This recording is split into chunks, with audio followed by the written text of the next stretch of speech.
1 میل لمبی عمارت ہے، 1.5 کلومیٹر اونچی عمارت ہے، تو انسان اگر ٹی وی اور انٹرنیٹ کا دور جب نہیں تھا یہ تو سوچ سکتا ہے کہ 1 منزلے کے بعد دوسرا منزلہ، 10 کے بعد دوسرا، 10 فٹ کا ہوگا، 20 فٹ، تو یہ تو ہو سکتا ہے، لیکن جب وہ حقیقت میں اس کو دیکھیں گا تو تب کہیں گا سبحان اللہ، میں تو کبھی سوچا بھی نہیں تھا ایسا ہوتا ہوگا۔ مطلب ہم تو سوچ رہے 10 فٹ کے کچھ مالے ہوں گے، بس وہ بلڈنگ ایسی کہ جو بادلوں میں چلی جا رہی ہے نا، تو تعجب ہوتا ہے۔ حقیقت میں جب دیکھے گا انسان تب سمجھ میں آئے گا یہ کیا تھا، بولا تو جا رہا ہے اتنی اونچی ہے، سمجھ میں نہیں آ سکتی بات جب تک کہ وہ حقیقت میں دیکھ نہ لے۔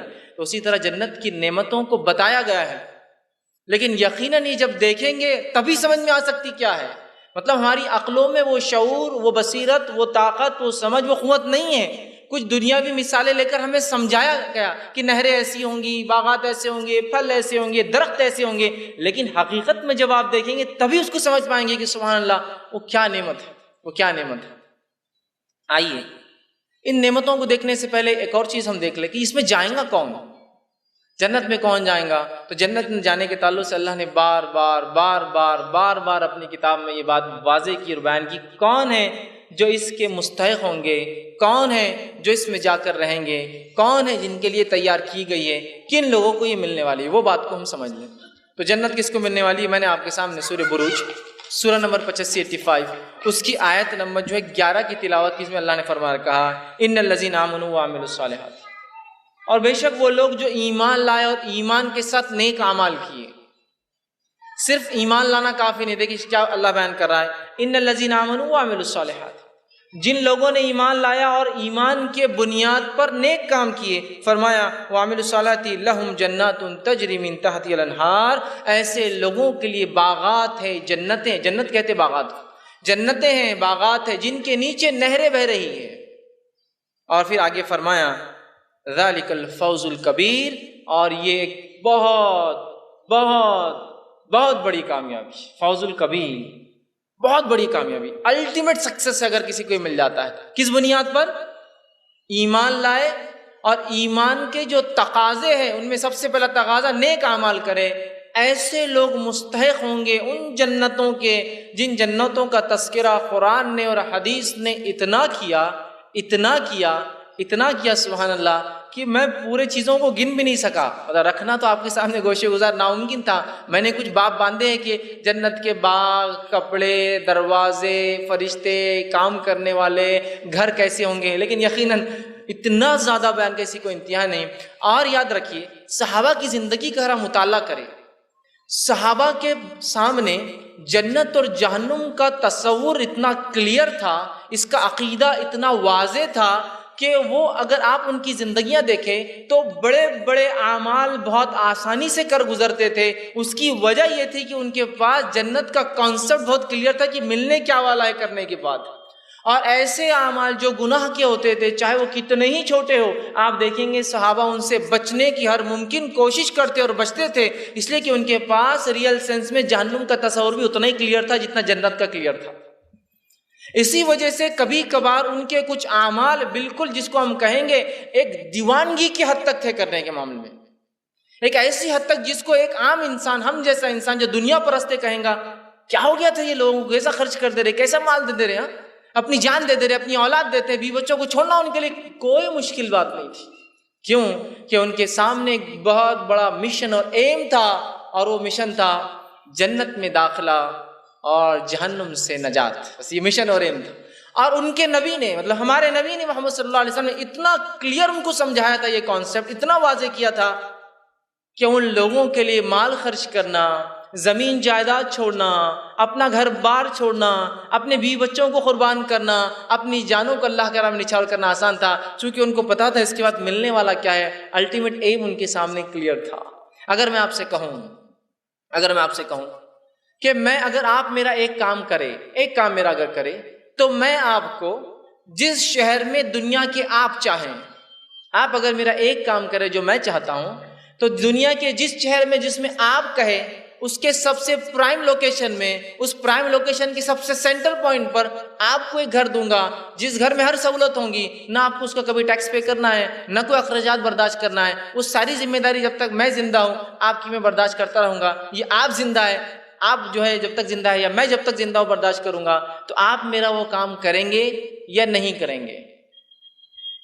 کوئی بھی انسان کہیں گا صرف کام تو بتائیے آپ، یہاں تو 20-30 کے پیچھے جو ہم پڑے تو وہ نہیں ملتا، حاصل ہوتا جنت۔ پلاٹوں کے اندر سب سے چھوٹا پلاٹ جو ہمارے علاقے میں چلتا ہے وہ 20x30 کا ہوتا ہے، جس کے لیے انسان کبھی کبھار انتھک محنت کر کے زندگی لگانے کے بعد بھی نہیں حاصل کر پاتا ہے نا۔ تو ہم تو اسی کے، تو میں کہہ رہا ہوں سب سے پرائم لوکیشن پہ ایک گھر جس میں تمام سہولتیں جو آپ چاہتے ہیں، اور اس میں نہ آپ کو کوئی کرایہ دینا ہے، نہ کوئی ٹیکس پے کرنا ہے، آپ کو پوری زندگی میں سنبھالوں گا، کیا آپ میرا وہ کام کریں گے یا نہیں کریں گے؟ کوئی بھی انسان کہیں گا کب سے آنا اور کیا شروع کرنا ہے، بس خالی حکم دیجیے اور کام ہو جائے گا۔ اگر میں آپ سے کہوں صرف آپ کے لیے نہیں، اگر آپ دنیا سے چلی بھی گئے تو آپ کی بیوی بچوں کی ذمہ داری میں لیتا ہوں، جب تک وہ زندہ رہیں گے میں سنبھالوں گا ان کو، آپ کیا کہیں گے؟ اور اپڈیٹ بھی کرتا جاؤں گا جیسے وہ چاہیں گے، آج یہاں رہنا چاہو یہاں رہو، کل دوسرے شہر میں وہاں رہو، تیسرے جگہ جانا رہو، اگر چاند پہ بھی مکان بنتے ہیں تو میں وہاں بھی خرید کے دے دوں گا، کوئی بات نہیں۔ تو کیا آپ میرا کوئی کام جو میں آپ کو دوں گا آپ کریں گے یا نہیں کریں گے؟ آپ کہیں گے یقیناً ہم کریں گے۔ بس صحابہ نے اپنے نبی کے وعدوں کو، اپنی نبی کی بشارتوں کو، اور اپنے رب کے حکم کو جو اس نے کہا تھا ایمان لاؤ نیک اعمال کرو تو جنت ملیں گی، اس کو بالکل سمجھ لیا تھا کہ ایک ذات ہے جس نے کائنات کو بنایا ہے اور وہ کہہ رہی ہے کہ یہ کر کے آ جاؤ، بس تم جو چاہو گے وہ تمہارے لیے، تم جو چاہو گے صرف سوچو وہ تمہارا۔ بولنا تو ایک بات کی بات، صرف سوچو تمہیں کیا چاہیے وہ تمہارا۔ تو یقیناً صحابہ کے پاس جنت اور جہنم کا کانسیپٹ اتنا واضح تھا، اتنا کلیئر تھا کہ کوئی نیکی کرنے میں وہ پیچھے نہیں ہٹتے تھے اور گناہ کرنے سے بہت گھبراتے تھے۔ آج ہمارے پاس جنت اور جہنم کا ریئل سینس میں کوئی کانسیپٹ، حقیقی کوئی تصور باقی ہی نہیں رہا جیسا ہونا چاہیے تھا، جس کا نتیجہ یہ ہوا کہ ہمارے لیے اعمال کرنا بہت مشکل جاتا ہے، بہت مشکل جاتا ہے نا۔ نماز پڑھو تو ارے یار مشکل کر دیا اللہ تعالیٰ نے، 5 وقت نماز پڑھو، کم از کم 5 وقت ٹھیک ہے، لیکن وقت نہیں طے کر کے ایک ساتھ موقع دیتے تو ہم ایک ساتھ پڑھ لیتے تھے۔ صبح اٹھ گئے صبح 5 پڑھ کے نکل گئے، دوپہر میں اٹھے دوپہر میں 5 پڑھ لیے، شام میں وقت ملا شام میں 5 پڑھ لی۔ کم از کم ہفتے کی گنجائش تو دینا تھا، جیسے یہودیوں کو دی تھی کہ ہفتے ایک دن صرف ایک دن عبادت، تو پورے ایک دن میں ہم 25 مطلب 5 روز کی کر کے وہ کر لیتے تھے، کچھ تو بھی ایڈجسٹ ہے نا۔ مشکل لگتا ہے۔ صحابہ انتظار کر رہے تھے کہ ان کا رب جو جنت ان کو دینے والا ہے وہ کو حکم نازل کرے عبادت کا، اور اللہ رب العزت نے جب نماز کے حکم کو نازل کیا انہوں نے اس کو ایک تحفہ سمجھا اور ہم نے اس کو ایک مصیبت سمجھا۔ سمجھ رہے ہیں بات کو؟ انہوں نے تحفہ سمجھا اس لیے کہ وہ سمجھتے تھے کہ جو رب ہمیں جنت عطا کر رہا ہے وہ رب کے لیے ہمیں کچھ تو کرنا ہوگا جس کے بدلے میں وہ ہمیں جنت دیں گا۔ تو ہمیں بھی اس بات کو سمجھنا بے انتہا ضروری یاد رکھیے کہ جنت کیا ہے، جہنم کیا ہے، اور انشاءاللہ عزیز جب جنت کا تصور ہمارے ذہنوں میں جو ہے واضح ہو جائیں گا تو اس کے بعد انشاءاللہ عزیز ہمارے لیے اعمال کرنا بہت آسان ہوگا، اور کوئی عمل ہمارے لیے مشقت بھرا نہیں نظر آئے گا، کوئی عمل ہمارے لیے تکلیف دہ نظر نہیں آئے گا، اس لیے کہ ہم جنت حاصل کرنے کی جو ہے کوشش کریں گے، اور جب ان جنت کی نعمتوں کو، اس کی قدر کو، اس کی منزلت کو، اس کی قیمت کو ہم جان لیں گے تو انشاءاللہ عزیز ہم جو ہے وہ جاننے کے بعد ہر عمل میں آگے بڑھنے کی جو ہم کوشش کریں گے۔ یہ بڑی اہم چیز ہے، یاد رکھیے یہ بڑی اہم چیز ہے۔ لیکن ہم دیکھتے ہیں یہ تصور چونکہ ہمارے ذہن میں واضح نہیں ہے، جس کے نتیجے میں یہ ہوتا ہے کہ جب جنت کی بات آتی ہے یا جہنم کے تذکرے آتے ہیں تو ہمیں نہ کوئی خوف ہوتا ہے، نہ ہم ذرہ برابر ڈرتے ہیں، اور نہ ہی ہمارے دل میں کوئی لالچ نظر آتی ہے کہ ہاں مجھے اس کو حاصل کرنا ہے، ہاں یہ عمل کروں گا تو میرا رب اس چیز کا وعدہ کرتا ہے، اگر میں یہ عمل نہیں کروں گا تو مجھے اس کی وعید سنائی جا رہی ہے جہنم کی۔ میرے پاس یہ ہمارے پاس آج ڈر نہیں رہا۔ تو آئیے جنت کی کچھ نعمتیں آپ کے سامنے جو ہے رکھنے کی کوشش کروں گا۔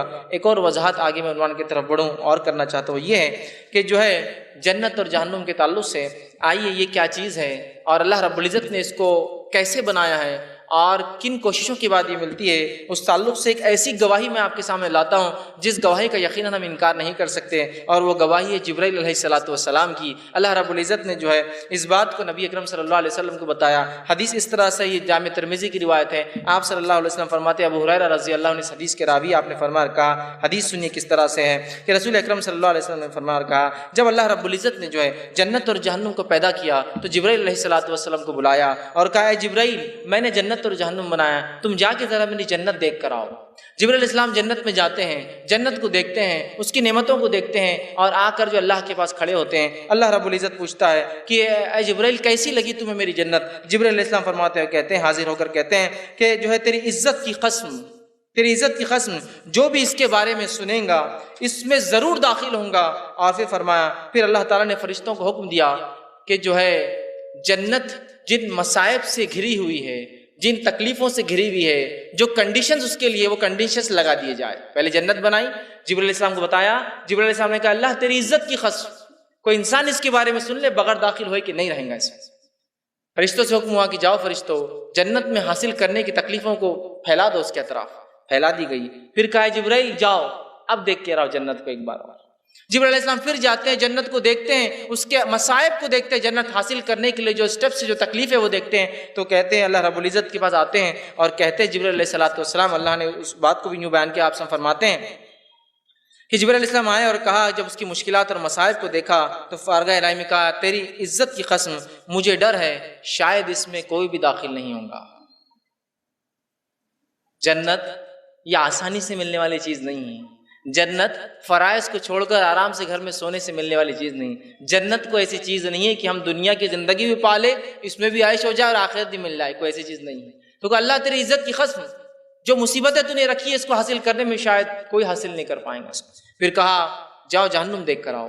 جبرائیل علیہ السلام جہنم دیکھنے گئے، آپ نے جہنم کی سیر کی، اس کی تکلیفوں کو دیکھا اور آ کر کہا تیری عزت اور جلال کی قسم ہے اللہ کوئی بھی انسان اس کے بارے میں سن لے گا کبھی اس میں نہیں جائیں گا. تب اس کی عذابوں کو جب دیکھ لیں گا یا سنیں گا تو اللہ اس میں کبھی نہیں جائیں گا.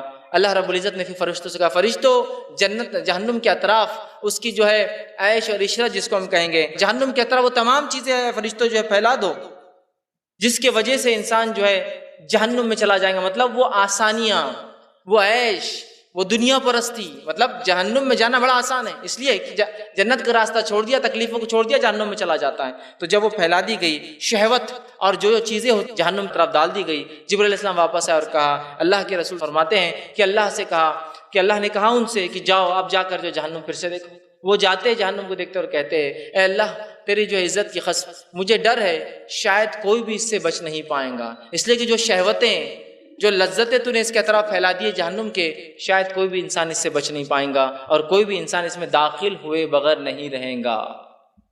تو اس بات کو ہمیں سمجھنا ضروری ہے، جنت حاصل کرنا یہ آسان چیز نہیں ہے، اس کے لیے بڑی محنتیں ہیں، اس کے لیے بڑی مشقتیں ہیں، اس کے لیے کوششیں ہیں. ہم جتنے آسانی سے جنت حاصل کرنا چاہتے ہیں نا اتنے آسانی سے نہیں ملتی، یاد رکھیے. اسی طرح جو ہے جنت حاصل کرنے کے لیے سخت محنت کی ضرورت ہے. نبی اکرم صلی اللہ علیہ وسلم فرماتے ہیں، جامع ترمذی کی روایت ہے، ابو ہریرہ رضی اللہ عنہ حدیث کے راوی فرماتے اور کہتے ہیں نبی اکرم صلی اللہ علیہ وسلم نے فرمایا اور کہا جنت کے تعلق سے فرمایا جو ڈرا وہ بھاگا، جو بھاگا وہ منزل کو پہنچا. سنو اللہ کا مال بہت مہنگا ہے، خبردار اللہ کی جنت بڑی مہنگی ہے. جو سنا جس نے وہ دوڑا، مطلب جس نے بھی سنا جنت کے بارے میں وہ بھاگا. وہ بھاگا مطلب اس کے لیے اس نے کوشش کی اور پھر کوشش کی تو اس نے حاصل کیا. اس لیے کہ اللہ کا مال سستا نہیں ہے، اللہ کی جنت سستی چیز نہیں، آسانی سے نہیں ملتی ہے. اس کے لیے دوڑنا پڑے گا، اس کے لیے کوششیں کرنا پڑے گا، اس کے لیے بڑی مشقتیں ہیں. اسی طرح جو ہے جنتیں جو ہے جس کے تعلق سے نبی اکرم صلی اللہ علیہ وسلم فرماتے ہیں اس کی نعمتوں کے تعلق سے ایک بات آتی ہے، وہ یہ ہے جو شخص جو ہے نے جنت پانا چاہتا ہے وہ دنیا میں چین کی زندگی نہیں گزارتا ہے. آپ نے فرمایا جامع ترمذی کی روایت حدیث کے الفاظ اس طرح سے، ابو ہریرہ رضی اللہ عنہ حدیث کے راوی آپ نے فرمایا میں نے جہنم سے بھاگنے والے کسی شخص کو سوتے ہوئے نہیں دیکھا اور میں نے جنت کے خواہشمند کسی انسان کو سوتے ہوئے نہیں دیکھا. جہنم سے جو شخص بھاگنا چاہتا ہے، دور رہنا چاہتا ہے، وہ سو نہیں سکتا. سکون کی سونا نہیں مطلب یہ نہیں کہ انسان سوئی نہ، معنی یہ کہ سکون سے سو نہیں سکتا، سکون کی زندگی نہیں گزار سکتا. اور جنت حاصل کرنے والا شخص دنیا میں سکون کی زندگی نہیں گزار سکتا. آج ہمارا معاملہ تو اتنا سکون کا ہے، پھر ہمیں اللہ سے جنت کی امید ہے اور پھر ہم چاہتے ہیں جہنم سے اللہ ہمیں نجات دے، اور اعمال اور کوششوں کے اعتبار سے ہم رتی برابر بھی آگے بڑھنا اس معاملے میں نہیں چاہتے ہیں. تو کہا میں نے کسی انسان کو جو جہنم سے بچنا چاہتا ہے سوتے ہوئے نہیں دیکھا، اور کسی انسان کو جنت میں داخل ہونا چاہتا ہے اسے بھی سوتے ہوئے نہیں دیکھا. تو یہ بات کو ہمیں سمجھنا بے انتہا ضروری ہے. اسی طرح جو ہے آپ صلی اللہ علیہ وسلم فرماتے ہیں، مسند احمد کی روایت آپ نے فرمایا آخرت میں انعام و اکرام حاصل کرنے والے اعمال دنیا کے اعتبار سے بڑے کڑوے اور کسیلے بہت مشکل ہوتے ہیں. حدیث کے الفاظ اس طرح سے، ابو مالک اشعری رضی اللہ عنہ حدیث کے راوی فرماتے ہیں آپ صلی اللہ علیہ وسلم فرمایا اور کہا دنیا کی مٹھاس آخرت کی کڑواہٹ ہے اور دنیا کی کڑواہٹ آخرت کی جو ہے مٹھاس ہے. دنیا میں جو اعمال کرنا سخت جاتا ہے وہ آخرت کے اعتبار سے بہت آسان ہے، مطلب آخرت کے اعتبار سے میٹھے پھلدار ہے، اور دنیا کے اعتبار سے جو اعمال میٹھے ہیں وہ آخرت کے اعتبار سے بہت کڑوے ہیں. اس سے پتہ ہی چلا کہ دنیا کو ہم کو ترک کرنا ہوگا، چھوڑنا ہوگا تبھی آخرت کو ہم جو ہے پا سکتے ہیں۔ اور ایک روایت میں آپ نے فرمایا دنیا کے تعلق سے، صحیح مسلم کی حدیث ہے، آپ نے فرمایا، ابو ہریرہ ہی اس کے راوی اور فرماتے اور کہتے ہیں آپ صلی اللہ علیہ وسلم فرمایا دنیا مومن کے لیے قید خانہ ہے اور کافر کے لیے جنت ہے۔ مطلب دنیا مومن کے لیے قید ہے، جس میں قید خانے میں کیسے انسان زندگی گزارتا ہے، بس جیسے مل جائے، جو ہو جائے، جیسے تیسے گزر جائے، آزاد ہوں گے تو پھر سب دیکھا جائے گا، ہے نا۔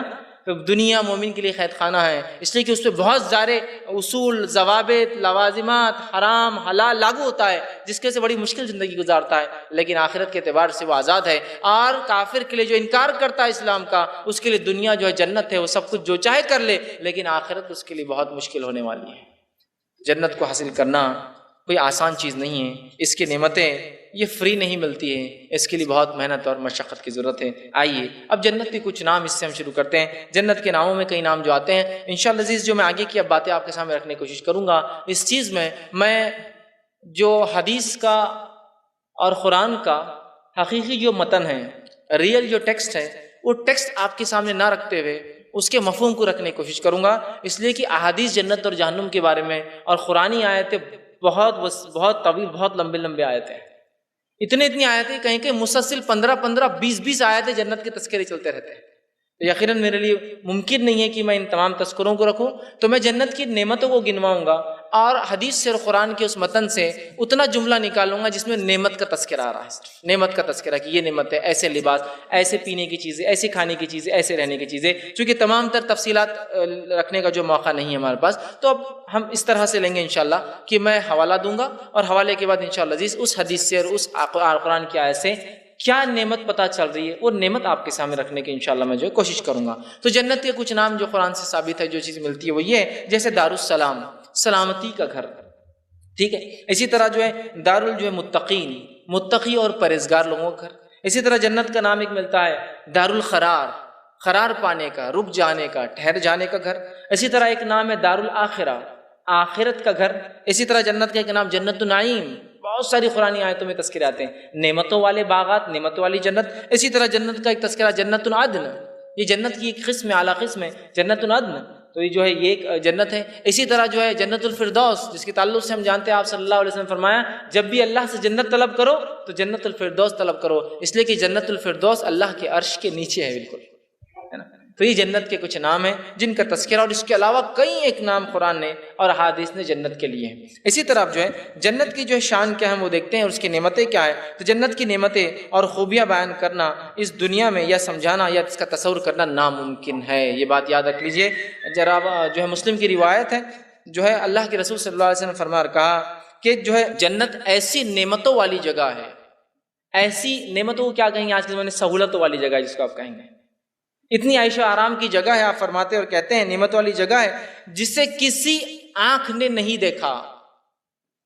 مطلب جو کچھ اب باتیں آئیں گی یہ ہمارے تصور سے باہر ہے، ایسا ہوں گا لیکن کیسے، حقیقت تو بس جب دیکھیں گے تو ہی پتہ چلنے والا ہے، لیکن ہونے والا ہے۔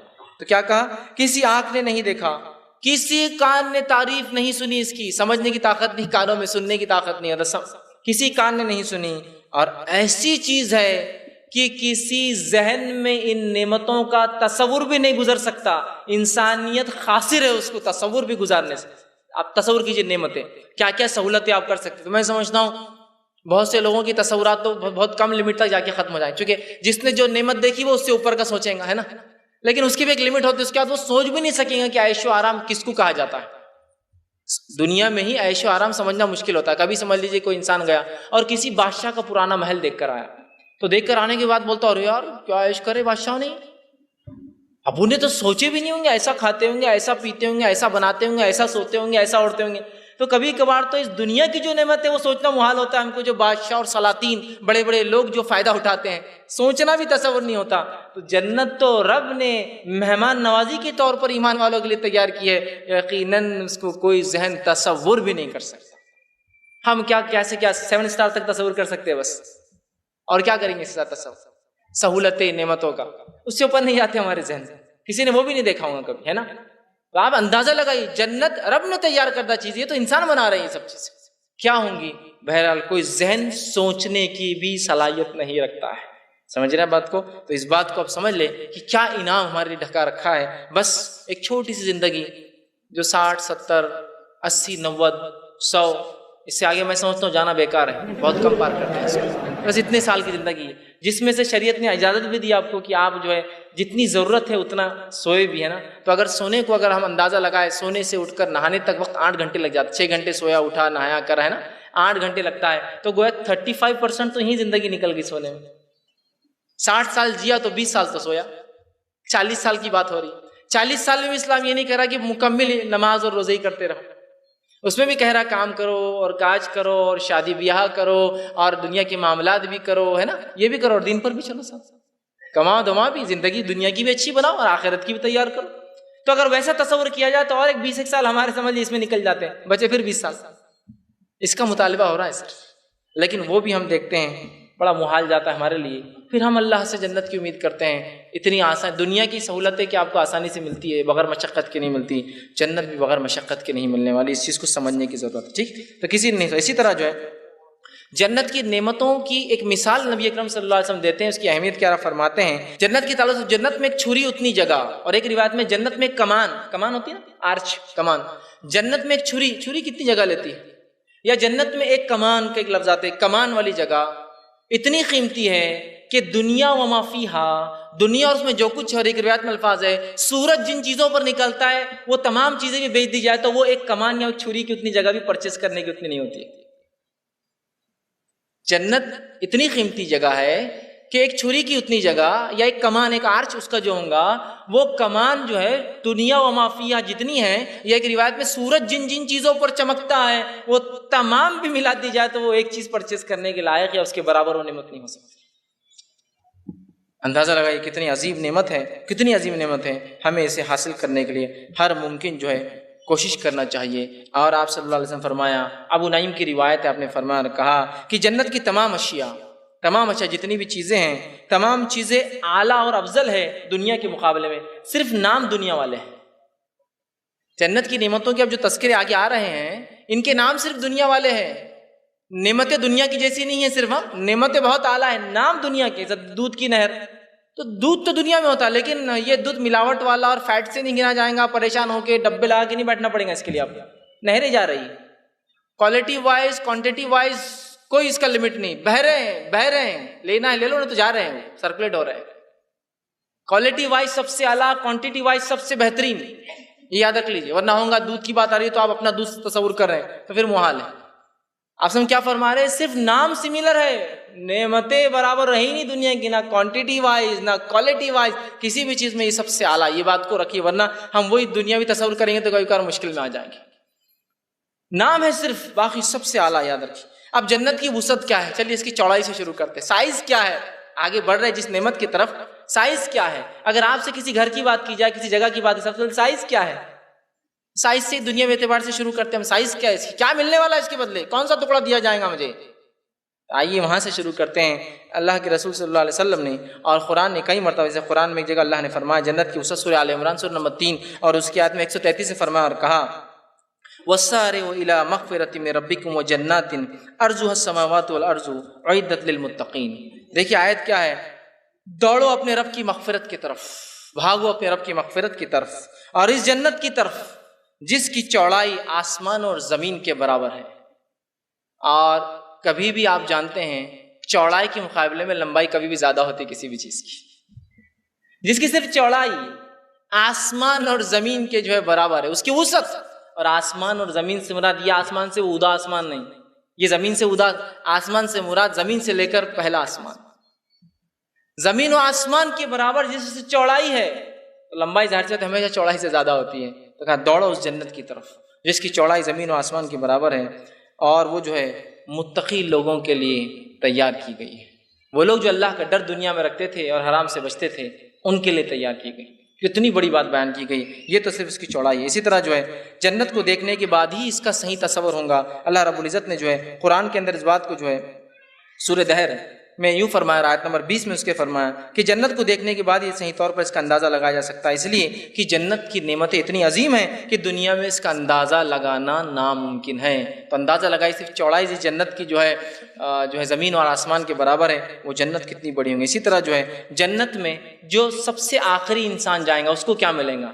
یہ تو چوڑی زمین آسمان کے برابر، لیکن جو آخری انسان جو جہنم سے نکل کے جنت میں جائے گا اس کو کیا ملے گا، تو لیسٹ کیا ملے گا وہ رکھ رہا ہوں میں آپ کے سامنے۔ میکس یہ ہے کہ زمین و آسمان کے برابر چوڑا، لیسٹ سب سے کم کیا ملیں گا؟ آپ صلی اللہ علیہ وسلم فرماتے ہیں، رب مسلم کی روایت ہے، ایک شخص جو سب سے آخری جہنم سے نکال کے جنت میں جائیں گا، سب سے آخری توحید پرست ہوں گا، یاد رکھیے یہ تو مشرک اور کافروں کے لیے جنت حرام ہے۔ آخری توحید پرست جو نکل کر جنت سے جہنم سے نکل کر جنت میں جائیں گا، جنت میں جانے کے بعد وہ جنت کے دروازے میں جھانکیں گا اور کہیں گا اللہ اس میں تو کوئی جگہ ہی باقی نہیں رہی میرے لیے۔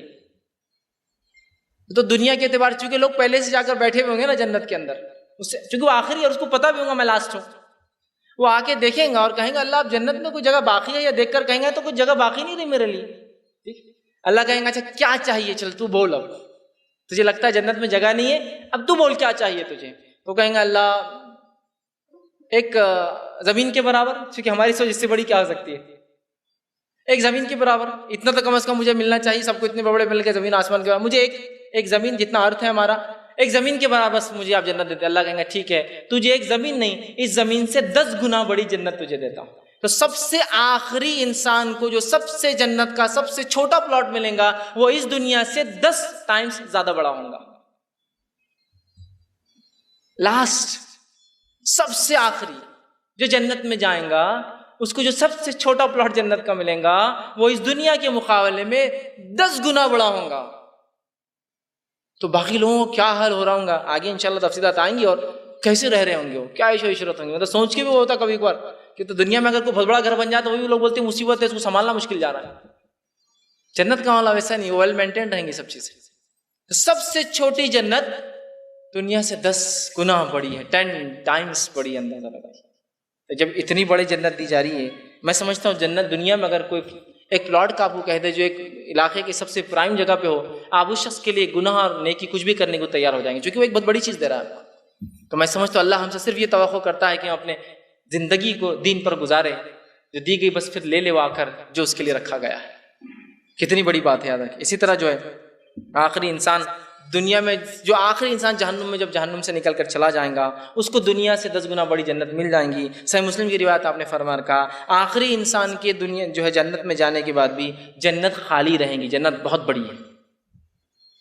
وہ انسان چونکہ اس دنیا کے اعتبار سوچ رہا ہوں سب چلے گا تو آخری میں کیا ہوتا ہے، آپ کو دعوتوں میں آخری گئے تو کیا ہوتا ہے، سوسائٹی میں آخری پلاٹ کیسا رہتا ہے آپ کو پتا ہے، تو وہ ایسے سوچ کے جائیں گا اس لیے بیچارہ پریشان ہوگا۔ لیکن جنت میں جگہ باقی ہوں گی، اور آپ صلی اللہ علیہ وسلم اتنی جگہ باقی ہوں گی کہ اللہ ایک نئی مخلوق پیدا کریں گا اور وہ اس کو آکیپائی کر لیں گی۔ وہ کون ہوں گے واللہ عالم، ایک نئی مخلوق پیدا کریں گا، ایک نئی کریشن بنائیں گا اور وہ اس کو آکیپائی کریں گے۔ اتنی بڑی ہے اللہ رب العزت کی جنت کہ آخری انسان کو اتنا دینے کے بعد بھی وہ باقی رہے گی۔ اسی طرح آئیے اب جنت کے دروازے، جنت اتنی بڑی، اب داخل ہو رہے ہیں اس کے اندر، اس کے انٹرنس کے بارے میں کچھ جانتے ہیں، اس کی کیا نعمتیں ہوں گی۔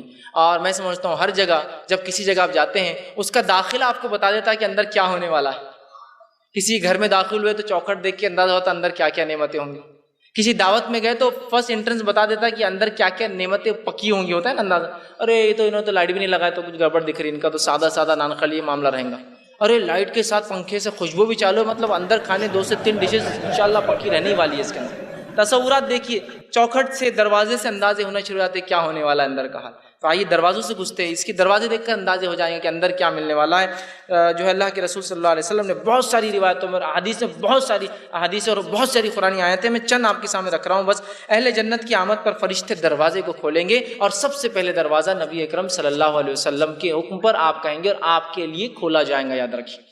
تو جنت کے تعلق سے جو ہے جنت پہ فرشتے کھڑے ہوں گے اور جب جنت میں لوگ داخل ہوں گے وہ ان کو سلام کریں گے۔ اس تعلق سے اللہ رب العزت نے جو ہے سورہ زمر سورہ نمبر 39 آیت نمبر 73 میں اس کی وضاحت کی کہ جب وہ داخل ہوں گے دروازے اس کے ابواب اس کے کھولے جائیں گے اور اس کے خازن جو اس کے فرشتے جو نگران ہوں گے وہ سلام کریں گے اور کہیں گے داخل ہو جاؤ اس جنت کے اندر اور اس کے اندر تم ہمیشہ ہمیشہ رہنے والے ہو، ویلکم کریں گے فرشتے۔ اسی طرح جو ہے سب سے پہلے جنت کا دروازہ نبی اکرم صلی اللہ علیہ وسلم کے کھولا جائے گا، یہ صحیح مسلم کی روایت ہے۔ اسی طرح آپ صلی اللہ علیہ وسلم فرمایا، بخاری کی روایت ہے، جنت کے 8 دروازے ہیں۔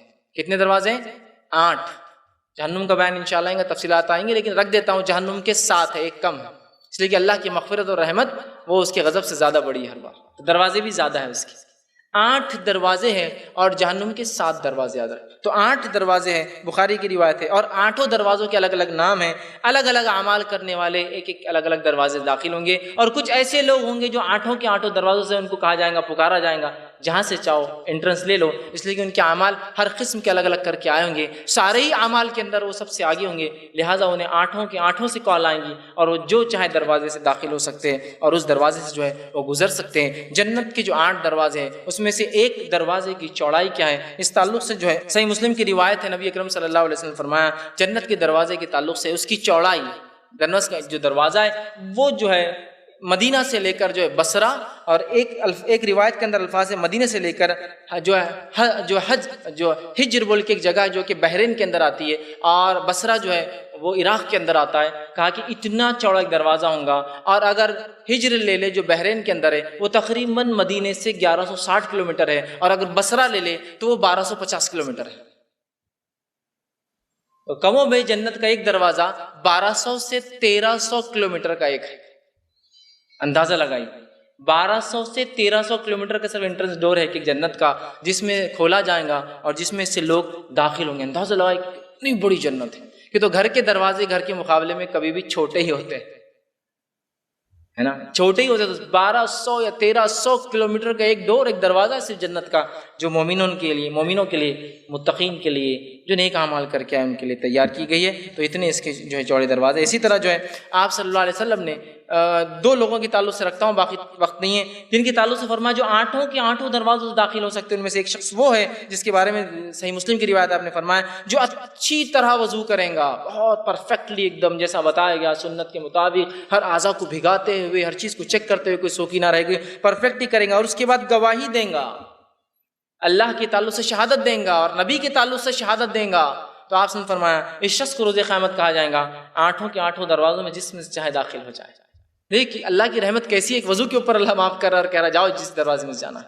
اسی طرح ایک روایت ابن حبان کی، بہت عورتیں بغور سنیں اس لیے کہ عورتوں کا جنت میں جانا بہت آسان ہے، بہت آسان ہے۔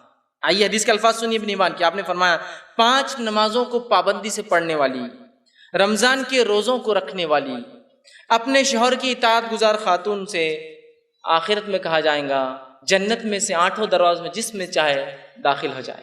3 ہی کام کرنا ہے، نماز قائم کرنا ہے، روزے رکھنا ہے، شوہر کی اطاعت کرنا ہے، 8 میں سے جس میں چاہے داخل ہو جائے۔ تو جنت جانا عورتوں کے لیے مردوں کے بنسبت بہت آسان ہے، 3 ہی کام کرنا ہے صرف۔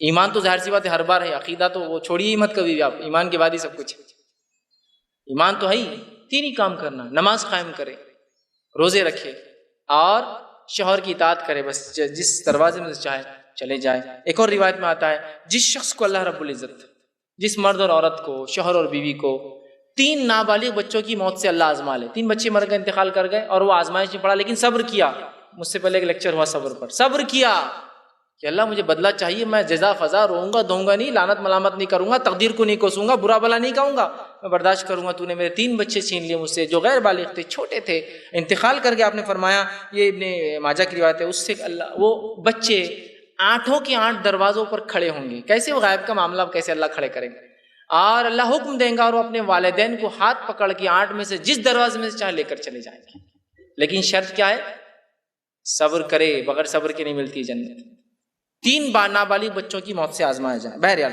اسی طرح رمضان کے مہینے میں یہ متفق علیہ صحیح بخاری صحیح مسلم کی روایت ہے، رمضان جو مہینہ چل رہا ہے اس میں 8 کے 8 دروازے کھلے ہوتے ہیں۔ اب بولیں دروازے رمضان میں کھلے ہونے سے کیا ہوتا ہے؟ اگر میں آپ سے کہوں اس حالت میں کہ اللہ ہم پر رحم کرے، ہم پر بارش برسائے، بارش کی کمی ہے، اگر میں کہوں کہ ہمارے جو سب سے قریب ایک ڈیم ہے، پانی کا ایک ذخیرہ ہے، اس کے سارے دروازے کھول دیے گئے، آپ نے دیکھے ہوئے تو خوشی کتنی ہوتی ہے نا، مطلب پانی بہت آ گیا ماشاءاللہ، دروازے پورے کھل گئے، کھلے صرف خالی وہ تصور کیجیے جنت کھلی ہے ابھی پورے رمضان، وہ اعلان کیا جا رہا ہے مغفرت چالو ہے، لیتے جاؤ اور داخل ہوتے جاؤ، 8 کے 8 کھلے ہوتے ہیں، ہر رمضان کھول دیے جاتے ہیں، پورے باب اس کے کھلے۔ تو بہرحال یہ مہینہ بڑا عظمت والا مہینہ ہے، سارے دروازے کھلے ہیں اعمال کر کے حاصل کرنے کا مہینہ۔ بہرحال اب جنت کے درجات، یہ تو تھا داخلے، اندر جانے کے بعد پلاٹ کے سائزز دیکھ لیے ہم نے، کیا کیا جنت کے باغات ہیں، اب درجات کیا ہوں گے، لیولز سب ایک جیسے نہیں ہوں گے، اعمال میں دنیا میں سب ایک جیسے نہیں ہیں، انبیاء علیہ الصلوۃ والسلام الگ ہے، ان کے اصحاب، ان کے حوارین الگ ہے، اس کے بعد ان کے بعد والے لوگ، ان کے بعد والے ایمان اور ان کے بعد والے لوگ الگ ہے، جن پر ظلم اور ستم انہوں نے برداشت کیا وہ الگ ہے، جن کو تکلیف ایمان کی وجہ سے وہ الگ ہے. درجات ہے نا سب کی. تو اب ان درجات والوں کو کیا ملیں گا؟ تو اللہ رب العزت نے قرآن میں فرمایا سورہ زمر سورہ نمبر 39 آیت نمبر 20 میں، اور کہا جنت میں بلند اور بالا محلات ہے جو درجات کے اعتبار سے اونچے ہوتے جاتے ہیں. یاد رکھیے جہنم گہری ہوتی جاتی ہے اور جنت اونچی ہوتی جاتی ہے، اس لیے کہ انسانی تصور بھی وہی ہے نا، اونچائی کو انسان افضل سمجھتا ہے اور نیچائی کو کمتر، ہے نا. تو جہنم نیچی ہے اور جنت اونچی ہے. دنیا میں ہم یہ کرتے نا، ارے وہ کہاں رہتے، ارے وہاں 2 مالے کی بلڈنگ، ارے ان کی ایک ماشاء بہت بڑے آدمی دکھ رہے. اونچائی 4 مالے کی بلڈنگ بول تو بہت بڑا آدمی، سمجھے نا، اونچائی کو ہم بہتر. تو جنت بھی اونچی ہے، جنت میں اونچے اونچے درجات ہیں. اسی طرح جو ہے جنت کا سب سے اعلیٰ درجہ کیا ہے وہ رکھتا ہوں، جنت کا سب سے اعلیٰ درجہ وہ وسیلہ ہے، اس کا نام ہے وسیلہ. اور نبی اکرم صلی اللہ علیہ وسلم جو ہے وہاں رونق افروز ہوں گے، وہ آپ کا مقام ہے. سب سے اونچا مقام وہ کیا ہے؟ وسیلہ. اور آپ نے فرمایا جو شخص اذان کے بعد میرے لیے وسیلہ طلب کرے، میرے سے وسیلہ نہیں، میرے لیے وسیلہ، جنت کا یہ اعلیٰ مقام طلب کرے. اذان کے بعد کی دعا، اللہم رب ھذہ الدعوۃ التامہ والصلاۃ القائمہ آتی وسیلہ، وسیلہ کا لفظ ہے، میرے لیے یہ مقام کی دعا کرے تو میں اس کے لیے جو وسیلہ بنوں گا اس دن کہ اللہ اس کو جنت عطا فرما. تو وسیلہ جو میرے لیے کرے تو فرما. جو حدیث میں آتا ہے کہ جنت کا، یہ مسلم احمد کی روایت ہے، جو سب سے ٹاپ موسٹ مقام ہے وہ وسیلہ ہے، جہاں نبی اکرم صلی اللہ علیہ وسلم جلوہ افروز ہوں گے، وہ آپ کا مقام ہوگا، آپ وہاں رہیں گے. اسی طرح جو ہے جنت کے 100 سے زیادہ درجات ہے، جامع ترمذی کی روایت ہے، اس میں چند باتیں ملتی ہوئی ہے. جنت کے 100 سے زیادہ درجات ہیں، 100 سے زیادہ درجات ہے، کیٹیگریز ہے مومنوں کی، ایمان کے 100 زیادہ کیٹیگریز، اور لوگ اس کے اعتبار سے اونچی اونچی اور اونچی اور اونچی اور اونچی 100 درجات میں جنت میں رہیں گے. اسی طرح جو ہے ہر جنت کے اندر جو ایک مقام سے اگلا مقام ہوگا اس کا فاصلہ زمین اور آسمان کے برابر ہے. اتنا فاصلہ ہے کہ جنت کا ایک مقام پر رہنے والا اگلے مقام کو ایسا دیکھیں گا جیسے آپ نے فرمایا تم میں سے کوئی شخص دنیا میں رہ کے تارے کو دیکھتا ہے. تارے اربوں اور خربوں میل دور ہے ہم سے، مطلب اس کے حساب مشکل ہے، وہ ہم عام کیلکولیٹر پہ بھی نکالا سکتے ہیں. بلینس نہیں، ٹریلینس آف لائٹ ایئرز دور ہوتے ہیں، اتنا کہ اس کا حساب ممکن نہیں ہے، ایسا عام اعتبار سے ہم کر نہیں سکتے. بڑے بڑے ملکوں کے پاس اتنا پیسہ نہیں ہوتا اور ٹریلین جب کوانٹٹی چلے جاتی ہے تو اتنے دور ہیں. تو کہا ایک مقام جو 100 مقام ہے، ایک سے دوسرے کو جب مومن دیکھیں گے تو ایسا دیکھیں گے جیسے تارا جھل ملاتا ہے نا، ارے وہ ان کا مقام وہاں ہے، وہاں رہے جھل ملتا رہے گا جیسے. 100 مقام میں سے فاصلہ دیکھیے کتنے بڑے بڑے مقامات، کیسے درجے، ایک سے دوسرے کا فاصلہ آسمان و زمین کے برابر ہوں گا. جنت سے سب سے اوپر والا درجے کا نام فردوس ہے، سب سے ٹاپ موسٹ مقام فردوس ہے، اور فردوس میں سب سے اونچا مقام وسیلہ ہے. تو سب سے اونچا فردوس ہے، اور فردوس عرش کے نیچے ہے، اور فردوس میں بھی جو سب سے بیچ کا حصہ ہے وہ وسیلہ ہے، جہاں نبی اکرم صلی اللہ علیہ وسلم کا مقام ہے. تو سب سے اونچا مقام فردوس ہے، اور وہاں سے 4 نہریں جاری ہوتی ہے، اس فردوس سے 4 نہریں نکلتی ہے جو ساری جنت میں سرکولیٹ ہوتی ہے، وہاں پھیلتی جا کے، جس سے لوگ فائدہ اٹھائیں گے جنتی لوگ، وہ نکلتی ہے. ہر مومن کو اللہ تعالیٰ سے جنت کا سب سے اونچا درجہ آپ نے مانگنا چاہیے، اور اس لیے آپ نے حدیث فرمایا جب بھی اللہ سے مانگو تو جنت الفردوس مانگو، اس لیے کہ فردوس اللہ کے عرش کے بالکل نیچے ہے، اللہ کے عرش کے بالکل نیچے. اور اللہ کا عرش یہ اللہ کی سب سے بڑی مخلوق ہے، اس سے بڑی کوئی چیز نہیں، یاد رکھیے.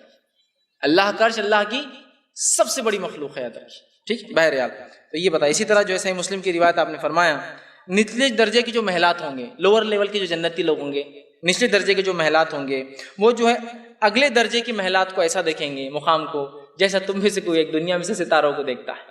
لیکن پہنچنا بہت آسان ہے، ٹیکنالوجی بہت ایڈوانس ہوگی، پہنچنا بہت آسان ہے. پہنچیں گا بھی پلک جھپکتے ہوئے اور دیکھیں گا، لیکن ڈسٹینس اتنا دور ہوگا. لیکن پہنچنا ہوگا، ایک رشتے دار دوسرے سے ملیں گے، وہاں جانا ہے تو پلک جھپکتے وہاں پہنچ جائیں گے، وہ بھی ہے، لیکن ڈسٹینسز اتنے دور دور ہے، مقامات اتنے دور دور ہوں گے اور اتنے بڑے بڑے. اسی طرح جنت کے محلات کیسے ہیں، چلیے اب وہ گھر جو مل رہے ہیں وہ کیسے ہے، تاکہ اس نعمت کو ہم سمجھیں جس دنیا کے گھر کے لیے انسان سب کچھ کرتا ہے، اور بہت سارے لوگ اللہ ان پر رحم کرے سب کچھ کرنے کے بعد بھی ایک گھر دنیا میں بنا نہیں پاتے ہیں. جنت حاصل کرنے کے بعد اللہ رب العزت لا تعداد ایسے محلات دے سکتا ہے. ادنا سے ادنا محلوں کے تذکرہ اور اعلیٰ سے اعلیٰ دونوں کا تذکرہ کرتا ہوں، کیا ملنے والا ہے. تو جنت کے محلات کے تعلق سے بخاری کی روایت آپ نے فرمایا جنت کے محلات میں تمام برتن سونے کے ہوں گے. اسی طرح فرمایا تمام برتن سونے اور چاندی کے ہوں گے. جنتیوں کے محلات ہر وقت جو ہے دعوتیں چلتی رہیں گی، دنیا میں دعوت کرنے کے لیے خون پسینہ ایک کرنا پڑتا ہے تو سال میں ایک دعوت کر سکتا ہے. اور مہنگائی کے دور میں تو لوگ ایک دوسرے کو سوچتے ہیں کہ اللہ نے ماشاءاللہ کتنا دیا کہ دیکھو اس مہنگائی کے دور میں بھی دعوت کرتا ہے. دعوت دن اور رات چلتی رہیں گی، لیکن یاد رکھیں جنت میں بھوک بھی نہیں ہے، پیاس بھی نہیں ہے، لیکن مومن کھائیں گے. ضرورت نہیں ہے لیکن کھائیں گے، یہ بات دونوں یاد رکھیں، ضرورت نہیں ہوں گی لیکن کھائیں گے. دعوتیں چلتی رہیں گی جس کی خوشبو ان کے محلات کو معطر کریں گی، خوشبودار کریں گی. اور ایک روایت میں آتا ہے ایسی خوشبو ان کی محلات میں ہوں گی جس کی صرف خوشبو 40 سال دور تک چلتے رہیں گے، 40 ایئرس کی مسافت تک چلتے رہیں گے. ایسی خوشبو دنیا میں ہوتا ہے نا، چھوٹے موٹے سینٹ مار لے گا 1-2 فٹ آ جائے تو وہ فخر سمجھتا ہے. اود لگا لے جو 2-4 دن رہ جائے اور مہک آ جائے تو بس بہت بڑی بات ہے. 40 سال دور تک کوئی گیس کرے گا ہاں وہ جنتی سی خوشبو آ رہی ہے. 40 سال کی مسافت تک وہ خوشبو اس کی صرف چلے گی. اسی طرح جو ہے جنتیوں کو جو ہے پسینہ آئے گا، یاد رکھیے باقی چیزیں نہیں ہوں گی لیکن پسینہ آئے گا، لیکن پسینے کے اندر مشک کی خوشبو ہوں گی. مشک سمجھتے نا، ہرن ہوتا ہے، ہر ہرن ایک خاص ہرن ہوتا ہے، اس ہرن کے پیٹ میں سے ایک چیز نکلتی ہے. کبھی اگر کسی نے مشک، حقیقی مشک، یہ جو ڈپلیکیٹ حقیقی دیکھا ہو تو وہ سمجھے گا مشک کیا ہوتا ہے. حقیقی مشک اتنا خوشبودار چیز ہوتی ہے، اتنی خوشبودار کہ کئی فاصلے تک اس کی آپ خوشبو صرف سونگھ سکتے ہیں، اتنا مہک ہوتی ہے اس میں اللہ رب. تو جو مشک کی جیسا اس میں جو ہے پسینہ آئے گا، اس میں خوشبو ہوں گی. اسی طرح جو ہے جنت میں جو ہے انسان کو تھوک نہیں آئے گا، صرف پسینہ آئے گا، ناک سے اس کی کوئی غلاظت نہیں نکلیں گی. اسی طرح رفع حاجت کی پیشاب پخانے کی ضرورت نہیں ہوگی، صرف پسینہ آئے گا اور کچھ بھی نہیں دوسرا. ٹھیک، اور وہ بھی اتنا خوشبودار ہوگا. اور اس کی حکمت یہ ہے کہ جو انسان کھائیں گا وہ پسینے کے ذریعے اللہ اس کو ہضم کرا دے گا، بس اتنا ہی، اور کچھ نہیں رہیں گا اس کے علاوہ. اسی طرح جو ہے تمام جنتی جو ہے ایسے ایک دوسرے کے ساتھ رہیں گے جیسا شیر اور شکر، مطلب مل جائیں گے پانی میں جیسا شکر یا نمک مل جاتا ہے. کوئی حسد نہیں، کینہ نہیں، بغض نہیں، تم وہاں رہ رہے کہ ہم یہاں رہ رہے گا، کچھ نہیں، کوئی سوسائٹیل وہ نہیں. سب کو پتا ہے جو مقام ملا ہے وہ اپنے اعمال کے اعتبار سے ملا ہے، سب خوش رہ رہے زندگی، سب کو نعمتیں مل رہی ہیں. اسی طرح آپ نے فرمایا کوئی حسد نہیں کرے گا. اہل جنت ہر سانس کے ساتھ آٹومیٹکلی اللہ کی حمد و ثنا ہوگی. سانس لیا حمد، سانس چھوڑا حمد و ثنا چلتے رہیں، آٹومیٹک، وہاں کرنا نہیں، وہاں کوئی مشقت نہیں، لیکن وہاں بھی اللہ کی تسبیح کریں گے. مومن سانس لیں گے خود بخود اللہ کی حمد و ثنا چلتی رہیں گی بنا مشقت، کرنا کچھ نہیں. چونکہ جنت وہ جو ہے دنیا دارالعمل ہے، جنت جو ہے بدلے کا گھر ہے، وہ عمل نہیں کچھ، تو خود بخود وہ چلیں گے. اسی طرح جامع ترمذی کی روایت آپ نے فرمایا جنت کے محلات سونے اور چاندی کی اینٹوں سے بنے ہوئے. جنت کا سنگریزہ سمجھتے آپ؟ سیمنٹ اور ریتی جو ہوتی ہے جو اینٹوں کو چپکانے کے لیے استعمال ہوتی ہے، کہتے ہیں سنگریزہ، وہ موتی اور یاقوت اور پسے ہوئے زعفران کا ہوں گا. زعفران معلوم آپ کو کیا ہوتا ہے؟ زعفران ایک پھول ہوتا ہے، اس پھول کے اندر چند پنکھڑیاں ہوتی ہیں نا، اس کے بیچ میں کچھ ایسی لمبی لمبی نوکیں آتی ہیں، اس کو کہتے ہیں زعفران. کچھ ایک مثال بھی ہم اردو میں رہتی ہے، کوئی چیز کسی کو نہیں سمجھی تو بولتے تیرے لیے زعفران ہے، چھوڑ دے ہوتے کچھ سمجھ میں نہیں آنے والی. زعفران کو کوئی ایسا دیکھے تو سمجھے گا کچھ پنکھڑیاں پھونک دیں گا اس کو، بہت قیمتی چیز ہوتی ہے. تو زعفران جو ہے اس کی مٹی زعفران کی ہوں گی، اس کا سنگریزہ جو ہے موتیوں کو کرش کر کے بنایا جائے گا جس سے بنیں گے. جنت میں جو ہے موت نہیں آئیں گی، جنتی ہمیشہ ہمیشہ زندہ رہیں گے اس فائدہ اٹھانے کے لیے. اور جنت میں بڑھاپا نہیں آئے گا، جنتی ہمیشہ ینگ اور جوان رہیں گے. اس لیے کہ نعمتیں اگر پوری بھی مل جائے اور زندگی چلی جائے تو کیا کریں گے؟ ہمیشہ کی زندگی ملنے والی ہے، اس ہمیشہ کی زندگی کے لیے دنیا کی جو ہے کچھ سالہ زندگی کو قربان کرنا ہوگا. اسی طرح جو ہے ابن ابی دنیا کی ایک روایت ہے، آپ نے فرمایا کہا جنت عدن کو اللہ تعالیٰ نے اپنے ہاتھوں سے تعمیر کیا ہے. جنت عدن کے محلات ایک اینٹ سفید موتی کا ہے. جنت عدن ایک خاص مقام ہے جنت کا جو اللہ نے خود اپنے ہاتھوں سے بنایا ہے مومنوں کے لیے. جنت کے کچھ حصے فرشتے بناتے ہیں حکم سے، لیکن کچھ حصے اللہ نے بنائے. جنت عدن اسی کا مقام ہے. ٹھیک، کہا اس کا ایک اینٹ سفید موتی کا، ایک اینٹ سرخ یاقوت پتھر کا، ایک اینٹ سبز زمرد پتھر کا جو ہرے رنگ کا آتا ہے. ایک پتھر بہت قیمتی ہوتا ہے، عام طور سے بہت کم چھوٹے چھوٹے حصے اگر لے لے تو ہزاروں اور لاکھوں اور کروڑوں میں چلے جاتے ہیں. ایک اینٹ موتی کی ہے، ایک اینٹ یاقوت کی ہے، ایک اینٹ جو ہے زمرد کی ہے، اور اس کے اندر جو ہے مٹی کی جگہ مشک ہوگا. اس کا سنگریزہ لولو جو موتی سمندر کے اندر سیپ سے نکلتا ہے اس کا بنا ہوا ہوگا. اور اس کی گھاس جو ہے جو اطراف میں ہوگی وہ زعفران ہوں گی. دنیا کے اندر لوگ گھر بناتے ہیں، جو لوگ کنسٹرکشن کے بزنس میں ہیں یا جو لوگ مالدار ہیں اپنے گھروں کو مختلف ٹیکنیک سے بناتے ہیں، ان سے آپ پوچھیے اینٹ کیسی تھی، مٹی کی تھی یا مرم کی تھی؟ مٹی کی اینٹ بچتی ہے، مرم کی اینٹ بچتی نہیں، دھب دھب کرتی. اس سے ہی فضیلت پتہ، ارے مٹی کی اینٹ سے بنا رہے انہوں، اس دور میں بھی اتنی مہنگی اینٹ آتی، 10,000 روپے میں آتی ہو. دوسری 5,000 میں آئی تھی سستی والی. اندازہ لگائی موتی سے ایک ایک اینٹ بنی ہے، زمرد پتھر سے ایک ایک اینٹ بنی ہے، یاقوت کی ایک ایک اینٹ ہے. اللہ نے کتنا مومنوں کے لیے تیار کیا. یہ تو صرف مالی جو صرف کنسٹرکشن کا معاملہ چل رہا ہے، تو نعمتیں کیسی ہوں گی لازوال. بہرحال کھانے اور پینے کا کیا معاملہ. ایسے محلات بنے ہیں، اور زعفران کی کھیتیاں جس گھاس جیسی لگاتے دنیا میں زعفران لگی ہوئی ہے.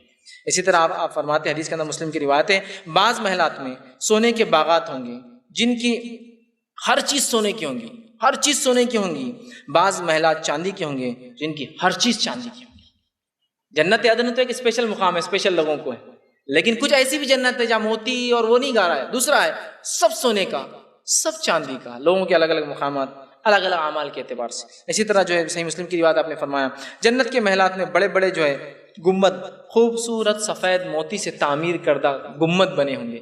یاد رکھیے دنیا میں کوئی انسان گنبد والا گھر نہیں بنا سکتا. نبی اکرم صلی اللہ علیہ وسلم نے فرمایا حدیث کے اندر کہ ایک شخص جو ہے اپنے گھر پہ گنبد جیسا بنا رہا تھا، اسے بتایا گیا کہ اللہ کے رسول نے اس کو ناپسند کیا، اس نے فوراً توڑ دیا، آپ نے پسند نہیں کیا اسے.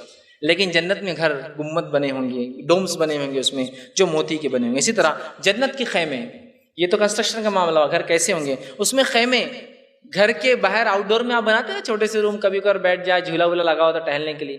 خیمے جو سائڈ میں ہوتے ہیں گھر سے الگ بناتے ہیں، وہ خیمے کیسے ہوں گے صرف وہ دیکھ لی سن لیجیے تو میں سمجھتا ہوں گھر کیسے ہوں گے کہ تو اس کی بہت تفصیلات نہیں آ رہی ہیں. خیموں سے گھر کا اندازہ لگا لیجیے. آئیے اللہ رب العزت قرآن میں فرماتا، سورہ رحمان سورہ نمبر 55 آیت نمبر 72 اور 73 کے اندر فرمایا، ہر جنتی کے محل میں خوبصورت خیمے ہوں گے جن میں اہل جنت کی حوریں قیام پذیر ہوں گی. آؤٹ سائڈ اب گھر کے اندر تو ایک الگ معاملہ ہے، باہر جو خیمے لگے ہیں اس کے اندر ان کی حوری ہوں گی، خیمے لگے ہیں. اور ایک خیمے کے تعلق سے آپ فرماتے ہیں، صحیح مسلم کی روایت ہے کہ جنت کا ہر خیمہ کم از کم 60 میل کا ہوگا. 60 میل، سمجھ رہے آپ 60 میل کس کو کہتے ہیں؟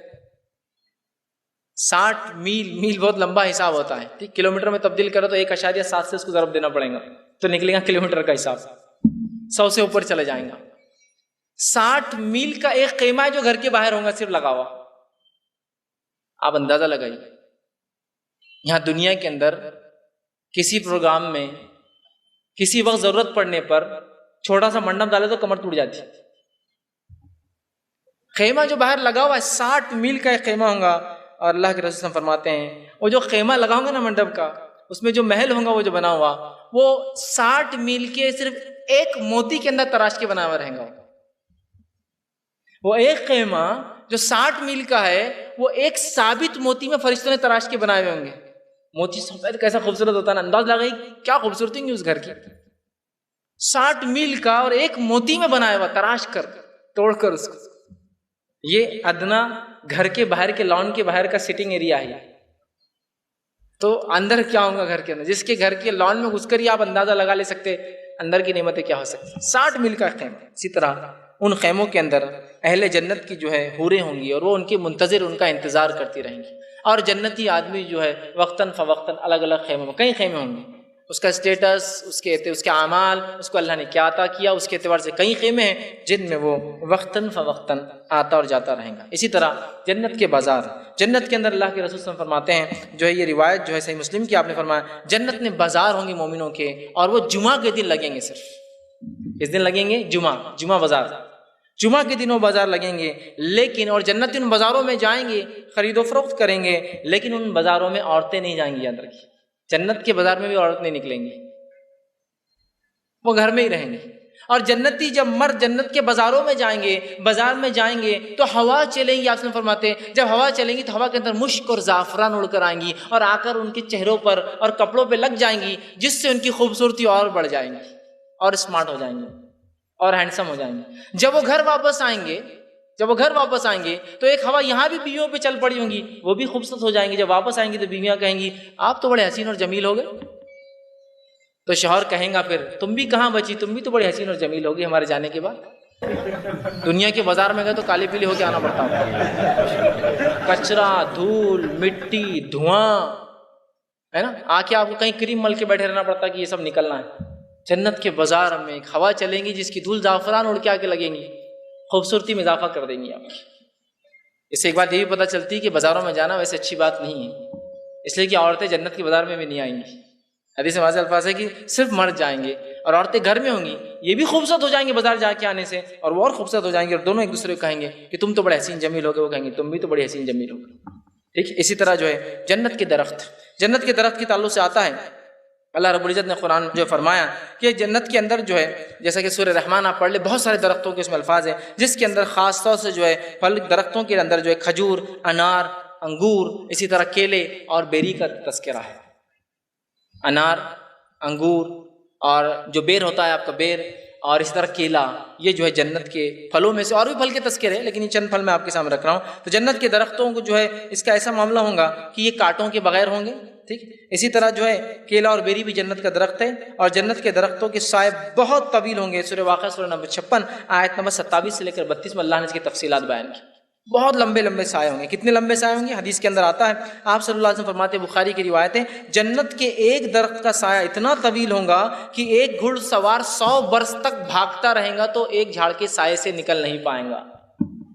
100 ایئرس تک بھاگتا رہے گا، گھوڑا چلاتا رہے گا کنٹینیو، تو ایک جھاڑ کے شیڈ سے باہر نہیں نکلیں گا. اتنے بڑے بڑے اور بہترین درخت جنت میں جو ہے لگے ہوئے ہوں گے. یاد رکھیے ان درخت کی اہمیت تو بہرحال کاشتکار جانتے ہیں کیا ہوتی، کتنی محنت کرنا ہوتی، تو بھی درخت کتنے بڑھتے اور کتنے دن جیتے. 100 سال تک گھوڑا دوڑے، جو درخت ختم نہ ہو تو کیا حال ہوگا درخت کا، کیا حال ہوگا اس کے پھلوں کا، اندازہ لگائیے. اسی طرح جو ہے جنت کے درختوں کے بارے میں آتا ہے کہ جنت کے تمام درختوں کے تنے سونے کے ہوں گے. جامع ترمذی کی روایت ہے ان کے تنے سونے کے ہوں گے. اندازہ لگائیے کتنے قیمتی جھاڑ ہے. اسی طرح جو ہے جنت میں جو ہے کچھ تسبیحات آپ صلی اللہ علیہ وسلم بتائی، جس میں سے ایک تسبیح ہے، ذکر یہ ہے جس کے کرنے سے آپ نے فرمایا کہ جنت میں درخت لگ جاتے اگر مومن اس کو ذکر کرے. یہ روایت ابن ماجہ کی ہے. آپ صلی اللہ علیہ وسلم فرمایا جو شخص اس کلمے کو پڑھے تو ہر کلمے کے جملے کے بدلے ایک ایک درخت لگ جاتا ہے. سبحان اللہ، پھر فرمایا والحمد للہ ولا الہ الا اللہ واللہ اکبر.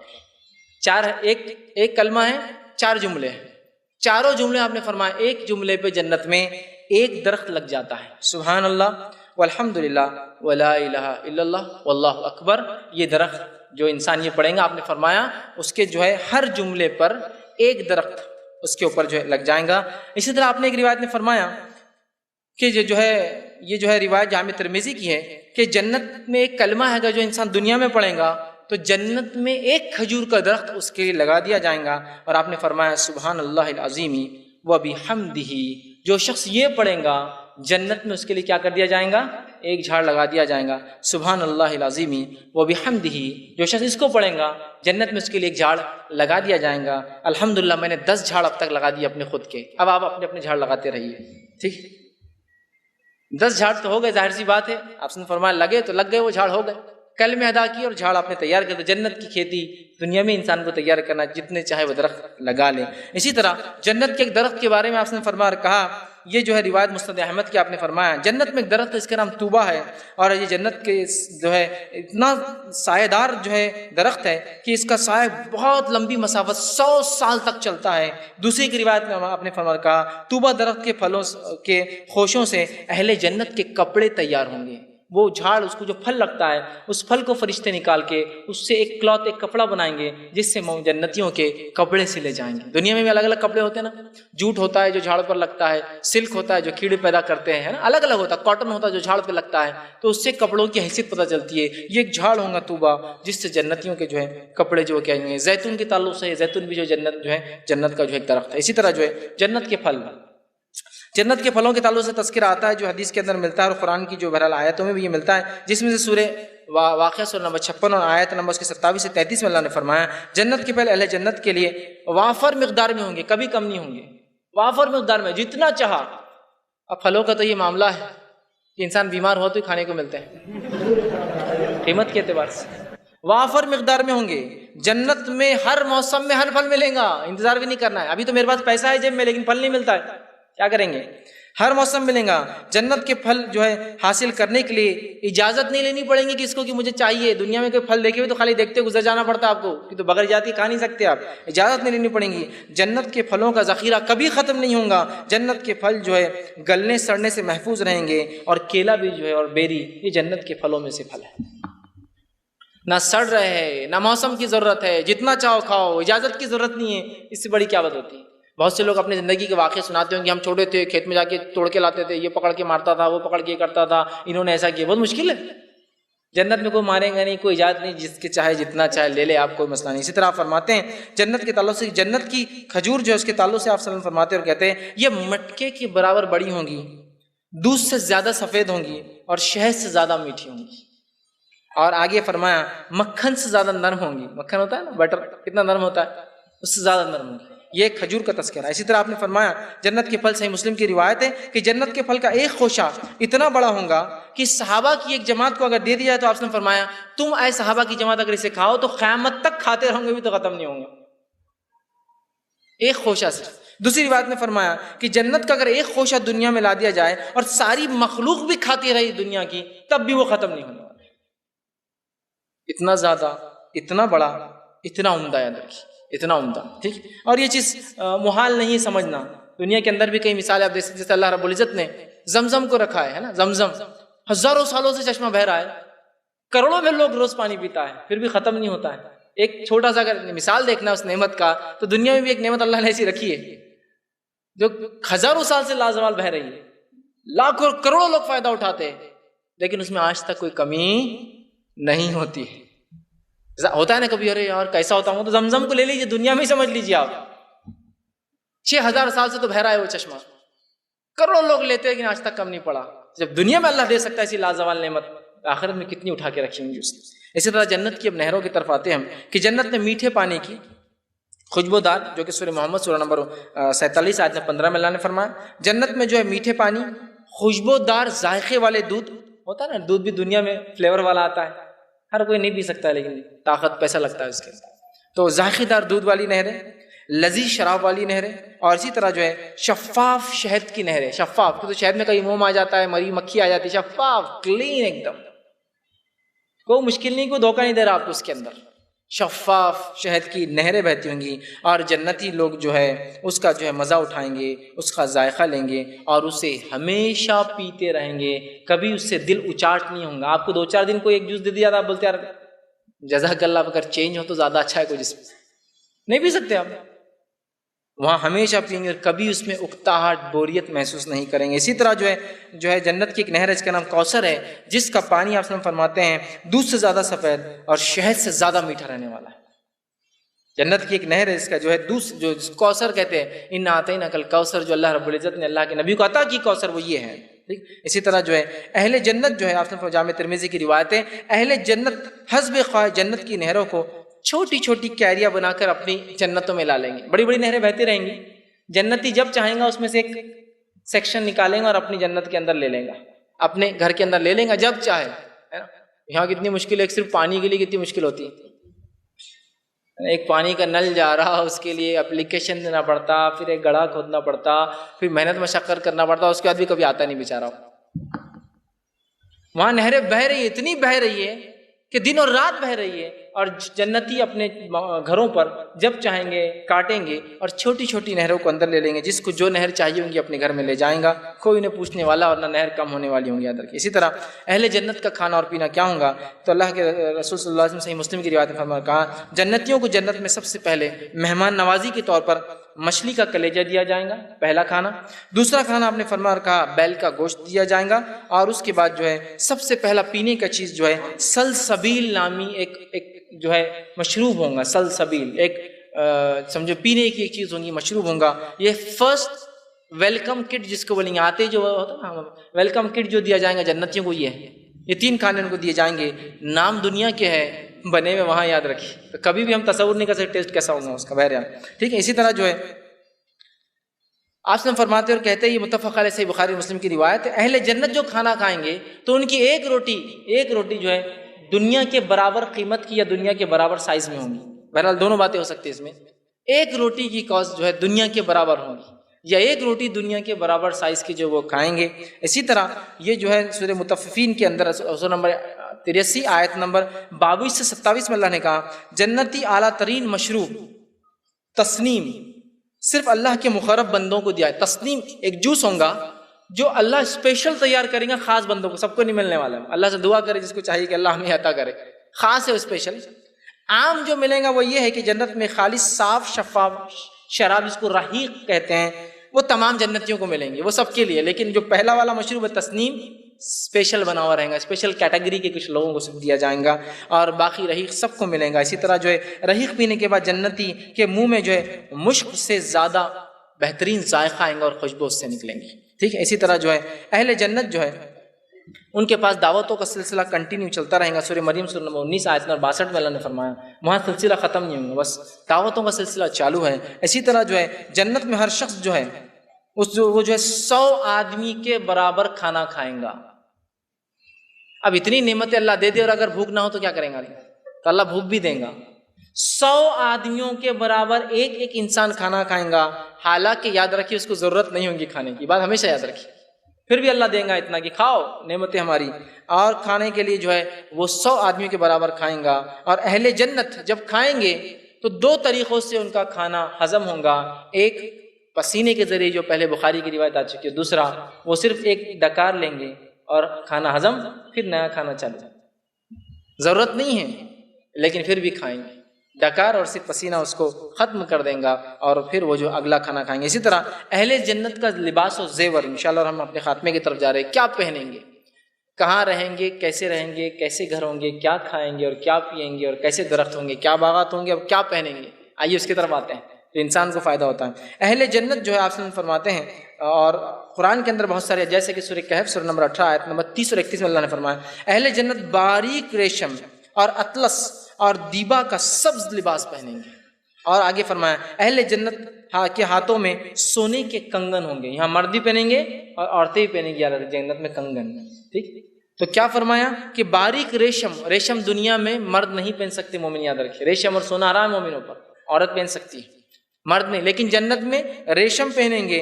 اطلس اور دیبا یہ فائن سلک ہوتا ہے، سلک کی ایک اعلیٰ قسم ہوتی ہے جس کے اندر سونے اور چاندی کے تار ڈالے جاتے ہیں، سو کہتے ہیں اطلس. تو اس کے ان کے لباس بنے ہوں گے جو کہ گرین کلر کے، سبز رنگ کے ہوں گے، خوبصورت ایک دم بہترین، وہ پہنیں گے. اسی طرح جو ہے سورہ حج سورہ نمبر 22 آیت 23 میں اللہ نے فرمایا خالص ریشمی کپڑوں کا لباس، خالص سونے کے زیورات، خالص موتیوں کے زیورات اور موتی جڑے سونے کے زیورات بھی اہل جنت استعمال کریں گے. اور ان زیورات کا کیا حال ہوگا؟ آپ صلی اللہ علیہ وسلم فرمایا اہل جنت کو جو کنگن دیا جائے گا، اگر اسے کنگن کی تھوڑی سی روشنی، ایک جھلک دنیا میں اللہ بتا دے تو سورج ویسے ہی پھیکا پڑ جائے گا جیسا سورج کے سامنے تارے پھیکے پڑ جاتے ہیں. سورج نکلا تو تارے کیسے دکھتے نہیں ہیں نا آنکھوں کو، حالانکہ چمکتے رہتے ہیں، وہ کنٹینیو دکھتے نہیں روشنی کے. تو کہا اگر اہل جنت کا ایک کنگن ایسا دنیا میں تھوڑی دیر کے لیے ہلا دیا جائے تو ایسی روشنی ہے اس کی، تو خالص سونا ہے کہ جس سے اتنی روشنی ہوگی کہ سورج بھی ویسی دکھیں گا ایسا ستارے ہوتے ختم ہو جائیں گے اس کی روشنی. اتنے اعلیٰ ہوں گے، اتنے قیمتی ہوں گے. ٹھیک ہے. اسی طرح جو ہے اہل جنت کا لباس کبھی پرانا نہیں ہوگا. یاد رکھیے، کبھی اولڈ نہیں ہوگا، کبھی دھونے کی ضرورت نہیں، کبھی پرانا نہیں ہوگا. اسی طرح جو ہے جنتیوں کے پہنائے گئے کنگن اتنے چمکدار ہوں گے کہ سورج کی روشنی پھیکی پڑ جائیں گی. جامع ترمذی کی روایت ہے. اسی طرح ترمذی کی روایت میں آپ صلی اللہ علیہ وسلم فرمان کہا جنتیوں کے زیورات میں استعمال ہونے والا ایک موتی دنیا اور ساری دولت سے زیادہ قیمتی ہوگا.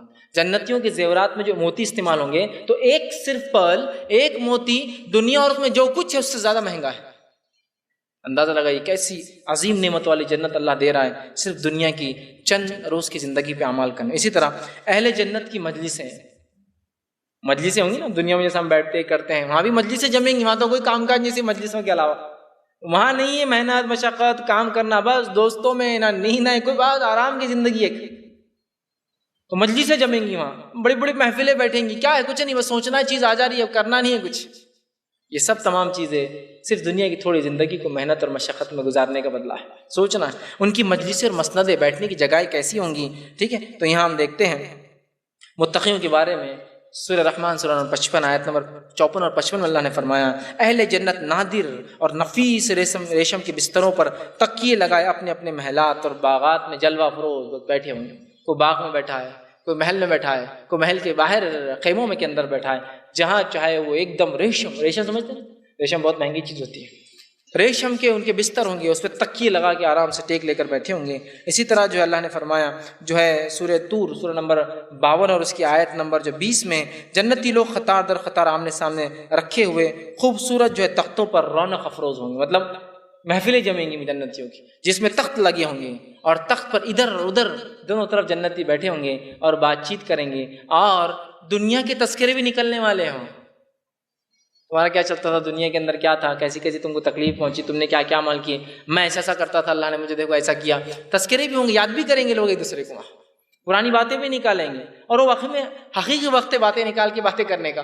یہاں دنیا کے اندر ایک تو چبوترا ملتا ہی نہیں، مسند تو دور کی بات ہے، چبوترا نہیں ملتا بیٹھنے کو، گھر تو چھوٹے تو گھر میں تو بیٹھا کوئی نہیں سکتا، چبوترے جلدی ملتے نہیں، ہر کوئی دھاڑ دھوڑ کر رہا، کوئی چنگم چپکا رہا، کوئی تک دیتا، کوئی گرم پانی ڈال دیتا ہے، تو آپ اس کے چبوترے بیٹھیں گے تو ڈسٹرب ہوں گا، صحیح بات ہے۔ اور مسندیں لگی خطار در خطار، محفلیں جمی ہیں، دنیا محفلیں جمتی ہیں نا، ایسے محفلیں وہاں بھی جمیں گی۔ جنتی چونکہ فارغ ہی ہے، بس کیا کرنا ہے، یہی تو سب ہے، محفلیں جمانا ہے، چلو جنتی کے بعد آج محفل نکالتے، چلو وہاں جمیں گے، آج وہاں جمیں گے، تو قطار در قطار مسندیں لگی ہے، بیٹھیں گے آمنے سامنے اور رونق افروز ہو کے بات چیت چلیں گے ان کی۔ اسی طرح جو ہے سورہ جو ہے صافات کے اللہ نے فرمایا، سورہ نمبر جو ہے 37 آیت نمبر 41 سے 47 میں فرمایا، اہل جنت آمنے سامنے رکھے ہوئے تختوں پر مسند نشین ہوں گے، بیٹھیں گے اور لذت بھرے جو ہے مشروبات سے لطف اندوز ہوں گے، اور وہ پئیں گے بھی کچھ چیزیں بیٹھ کر ایک دوسرے کے سامنے، تذکرے نکلیں گے اور پئیں گے، ایک دوسرے سے بات کریں گے، دوسرے کے تذکرے ہوں گے، دنیا کے تذکرے، دنیا کی مصائب اور تکلیفوں کے تذکرے، اور وہ بات چیت کریں گے، لوگوں کو یاد بھی کریں گے دنیا میں، اور جہنمیوں کو بھی یاد کریں گے، کچھ جو ان کے ساتھ لوگ ہوں گے لیکن جنت میں نہیں پہنچ پائیں گے۔ اسی طرح جو ہے اہل جنت کے خادم بھی ہوں گے، کام کاج کرنے والے لوگ ہوں گے۔ آپ صلی اللہ علیہ وسلم نے بہرحال حدیث میں اور قرآن میں آتا ہے، جیسے کہ سورہ نمبر 86 سورہ دہر آیت 19 میں اللہ نے فرمایا، کہا کہ اہل جنت کی خدمت کے لیے ایسے لڑکے دوڑتے پھریں گے جو ہمیشہ لڑکپن کی عمر میں رہیں گے، اور تم انہیں اگر دیکھو جب وہ بھاگیں گے، کام جس رفتار سے کریں گے، ایسے لگے گا بکھرے ہوئے موتی ہیں۔ موتی دیکھا آپ نے، اگر مالا ٹوٹ جاتا جب گرتے تو کیسے بکھرتے ہیں اسپیڈ سے، تو ایسے لڑکے ہوں گے جن کی عمریں کبھی نہیں بڑھیں گی اور اتنے اسپیڈ سے کام کریں گے کہ جن کی رفتار جیسے موتی ہے۔ ہوتا ہے نا، لوگ اگر کام کو کوئی رکھ بھی لے تو ایک تو اگر جوان بھی رکھے تو بوڑھا ہوتا جاتا تھا، آپ پریشان رہتے، پھر اسپیڈ کا تو سب کا ہی مسئلہ ہے۔ جو لوگ کام لیتے ہیں ان کو ہمیشہ مسئلہ ہوتا ہے کام والا اسپیڈ سے کام نہیں کر رہا، ان کی رفتار بھی ہوں گی، عمر بھی نہیں بڑھیں گی، اور ایسی رفتار سے نکلیں گے ایک دوسرے کے آمنے سامنے، نہ کہیں ہوں گے جیسے موتی نکلتے ہیں نا ایک دوسرے سے ٹکرا کر فوراً، ویسے کام تیزی سے کریں گے، ٹھیک ہے۔ تو ایسے خادم ملیں گے۔ جنتی عورتوں کا کیا معاملہ ہوگا، کیونکہ جنتی عورتوں کا بہت تذکرہ آتا، تفصیل میں آتا ہے، ان کے تذکرے بڑے تفصیلات میں آتے ہیں، تو یہ بات کو عورتیں غور سے سنیں اور ہم لوگ اس کو سمجھنے کی کوشش کریں اور اپنی زندگی کو ہم سب بدلیں۔ جنتیوں کے تعلق سے آتا ہے سورہ بقرہ سورہ نمبر 2 آیت نمبر جو 25 میں اللہ نے فرمایا، وَلَهُمْ فِيهَا أَزْوَاجٌ مُطَهَّرَةٌ وَهُمْ فِيهَا خَالِدُونَ، اس کے اندر ان کے لیے پاکیزہ زوج ہے اور وہاں وہ ہمیشہ رہیں گے۔ تو اس سے پتہ چلتا ہے کہ جنتی عورت جو ہے ہر طرح کی ظاہری اور باطنی خرابیوں سے پاک ہوں گی۔ ظاہری خرابیاں کیا ہو سکتی ہیں؟ مثلاً حیض اور نفاس۔ باطنی خرابیاں ہو سکتی ہے جلن، حسد، غصہ آنا، سوکنانہ پن، وہ سب ختم ہو جائیں گا، سب فنش، وہ سب ختم، ظاہری اور باطنی تمام وہ اس سے پاک۔ اسی طرح جو ہے سورہ واقعہ سورہ نمبر 56 آیت 35 سے 37 میں اللہ فرماتا ہے، جنت میں داخل ہونے والی خواتین اللہ تعالیٰ اس کو نئے سرے سے پیدا کریں گا، پھر جنت میں وہ اگیں گے، پھر پیدا ہوں گے، نئے سرے سے پیدا فرمائیں گے، اور وہ کنواری حالت میں جنت میں داخل ہوں گی۔ جب وہ اپنے شوہروں سے ملیں گی تب بھی وہ کنواری رہیں گی اور ہمیشہ وہاں کنواری رہیں گی۔ جنتی خواتین اپنے شوہر کی ہم عمر ہوں گی اور جنتی خواتین اپنے شوہر سے ٹوٹ کر محبت کرنے والیاں ہوں گی۔ پورا تفصیلات میں اللہ رب العزت نے سورہ واقعہ کا بھی واقعہ پڑھیے، اس میں بیان کیا ہے، یہ عورتوں کا معاملہ ہوگا۔ اسی طرح جو ہے جنتی عورت کے حسن جمال کے تعلق سے جو آتا ہے وہ یہ کہ ان کے حسن جمال اتنا ہوگا کہ اس کے اعتبار سے اتنی خوبصورت ہوں گی کہ جنت کی حوریں بھی اتنی خوبصورت نہیں ہوں گی جتنا جنتی عورت جو ہے وہ خوبصورت، مطلب جو بیوی ہوں گی کسی کی، وہ بنا دی جائیں گی۔ اسی طرح ہم دیکھتے ہیں اللہ رب جو ہے طبرانی کی روایت آپ نے فرمایا، کہا ایمان اور عمل صالح کی بنیاد پر جب جو ہے جنت میں داخل ہونے والی جو ہے خواتین مقام اور مرتبے کے اعتبار سے جنت کی حوروں سے افضل ہوں گی، یاد رکھیں۔ اسی طرح جو جنت کی خاتون کے بعد میں آپ نے فرماتے، صحیح بخاری کی روایت ہے، خاتون جنت اگر دنیا میں ایک دفعہ جھانک لے، جنت کی جو عورت کو اللہ پھر بنائے گا، پیدا کریں گا، اگر دنیا میں ایک جھلک دکھا دے، ایک بار جھانک لے، تو آپ فرماتے مشرق سے لے کر مغرب تک روشنی اور خوشبو پھیل جائیں گی۔ دنیا میں یہی تو چاہتی ہے عورتیں، سب سے خوبصورت دکھوں، ہر کوئی میری طرف متوجہ ہو، اتنا خوبصورت بنا دیا جائے گا اور اتنی خوشبودار اور اتنی خوبصورت کہ مشرق سے لے کر مغرب تک چمک اس کی پھیل جائیں گی اور اس کی خوشبو سے ساری دنیا معطر ہو جائیں گی۔ اتنا کچھ ملنے والا ہے اس دنیا کی زندگی کو صحیح سے گزارنے پر۔ اسی طرح آپ نے فرمایا جو ہے خاتون جنت کا سر کا دوپٹہ دنیا اور تمام جو اس میں چیزیں اس سے زیادہ قیمتی بنائیں گا اللہ۔ ایک دوپٹہ ٹکڑا ہوتا ہے کپڑے کا، پورا کپڑا بھی نہیں ہوتا، اتنا قیمتی ہوں گا کہ دنیا اور اس میں جو کچھ اس سے زیادہ مہنگا ہے. ہر عورت چاہتی ہے نا سب سے مہنگا لباس پہنے، اس سے مہنگا کچھ نہیں ہو سکتا، اتنی نعمتیں ہیں. اسی طرح جامع ترمذی صحیح مسلم کی روایت میں اللہ کے رسول صلی اللہ علیہ وسلم فرمایا کہا جنت میں ہر جنتی کا نکاح دو بنت آدم سے ہوں گا، 2 بیویاں اس کے کم از کم آدم کی اولاد سے ہوں گی. اس طرح فرمایا جنت جو ہے خاتون جنت بیع کے وقت جو ہے 70 جوڑے پہنیں گی، 70 کلوتھ ڈالیں گی، 70 جوڑے پڑیں گی، اور اس قدر عمدہ اور نفیس وہ کپڑے ہوں گے، اس قسم سے باریک اور اتنے اچھے انداز سے بنائیں گے کہ اس کے بعد بھی ان کے جسم اندر سے نظر آئیں گے. اتنے خوبصورت کپڑے ہوں گے.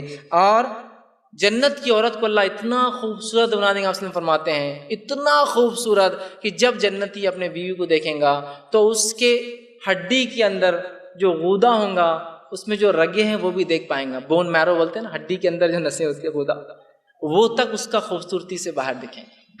ہے نا، کچھ عورتیں ہوتی ہیں جن کا رنگ بہت گورا ہوتا ہے، جس کی وجہ سے کبھی وہ کچھ کھا لے تو یہاں نظر آتا ہے، اگر لال چیز کھائے پان وغیرہ تو دکھتا ہے.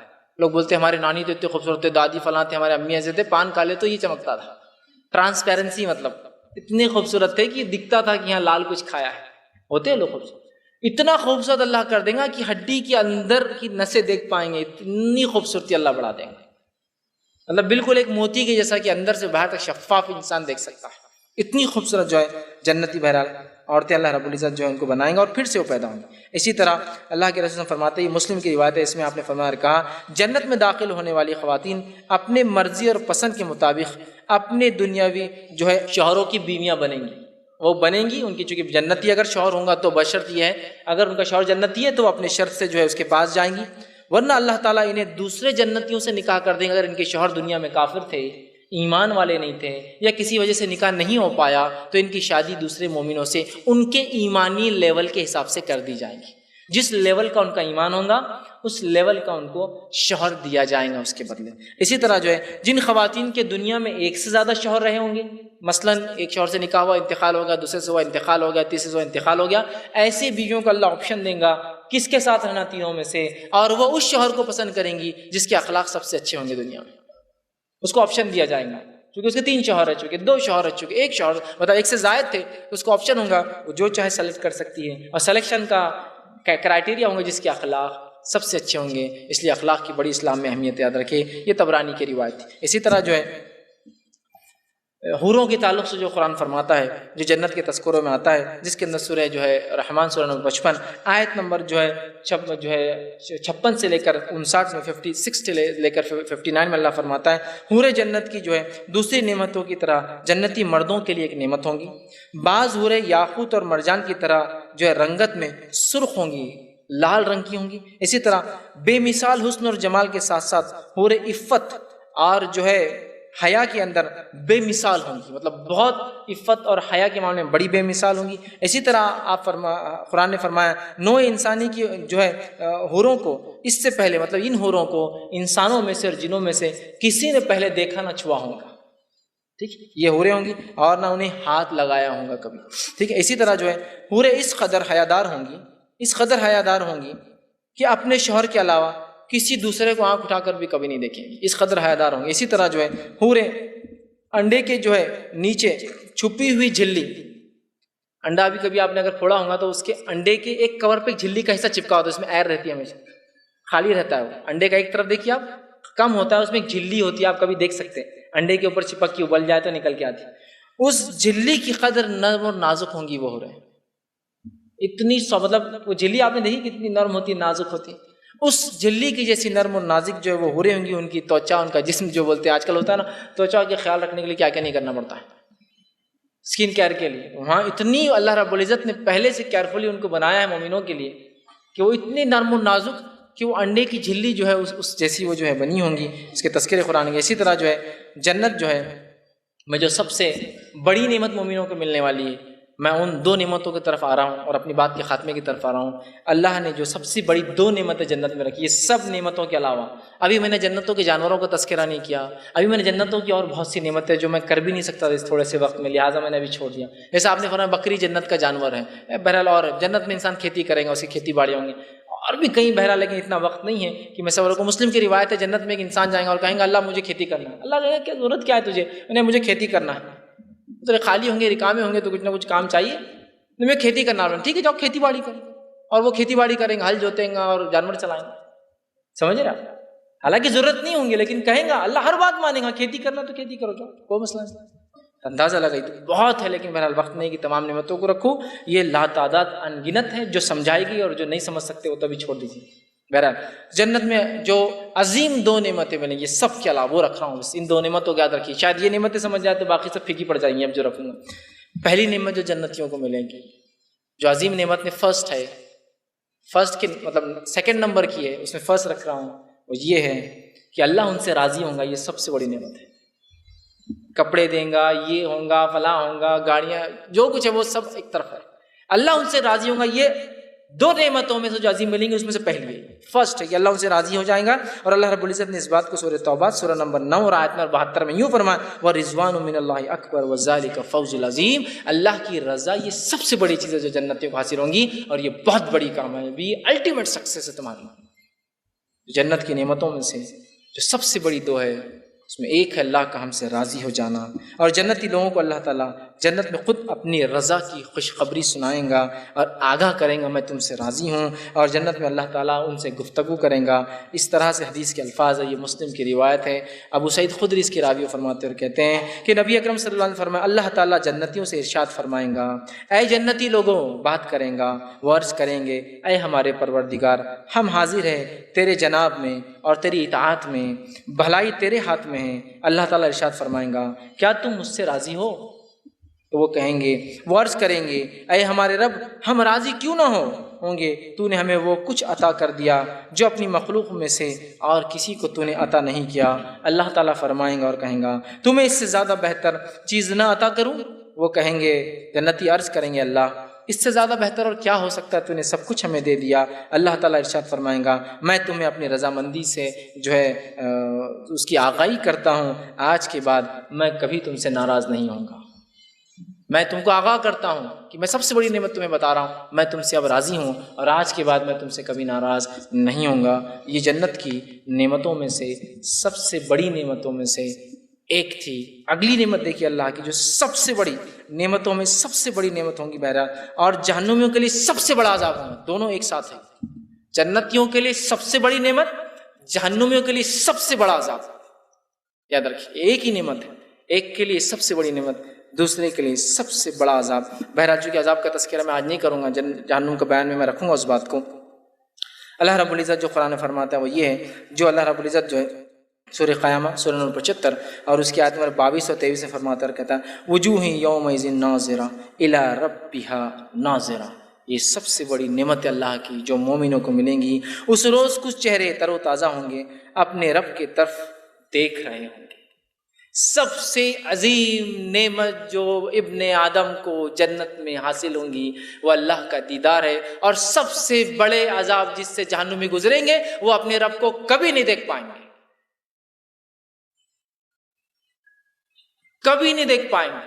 اور سب سے بڑی نعمت اللہ جو جنتیوں کو دیں گا وہ اپنا دیدار ہے. یاد رکھیے, سب سے بڑی, اس سے بڑی یاد رکھیے کوئی نعمت نہیں ہو سکتی. اسی طرح جو ہے اللہ کے رسول صلی اللہ علیہ وسلم فرماتے ہیں, صحیح مسلم کی روایت آپ نے فرمایا, جنت میں جنتی لوگ اس قدر واضح طور پر اپنے رب کو دیکھیں گے, دیدار کریں گے, جس طرح 14ویں کے چاند کو تم دنیا میں دیکھتے ہو, جس کو دیکھنے میں تمہیں کوئی مشقت محسوس نہیں ہوتی.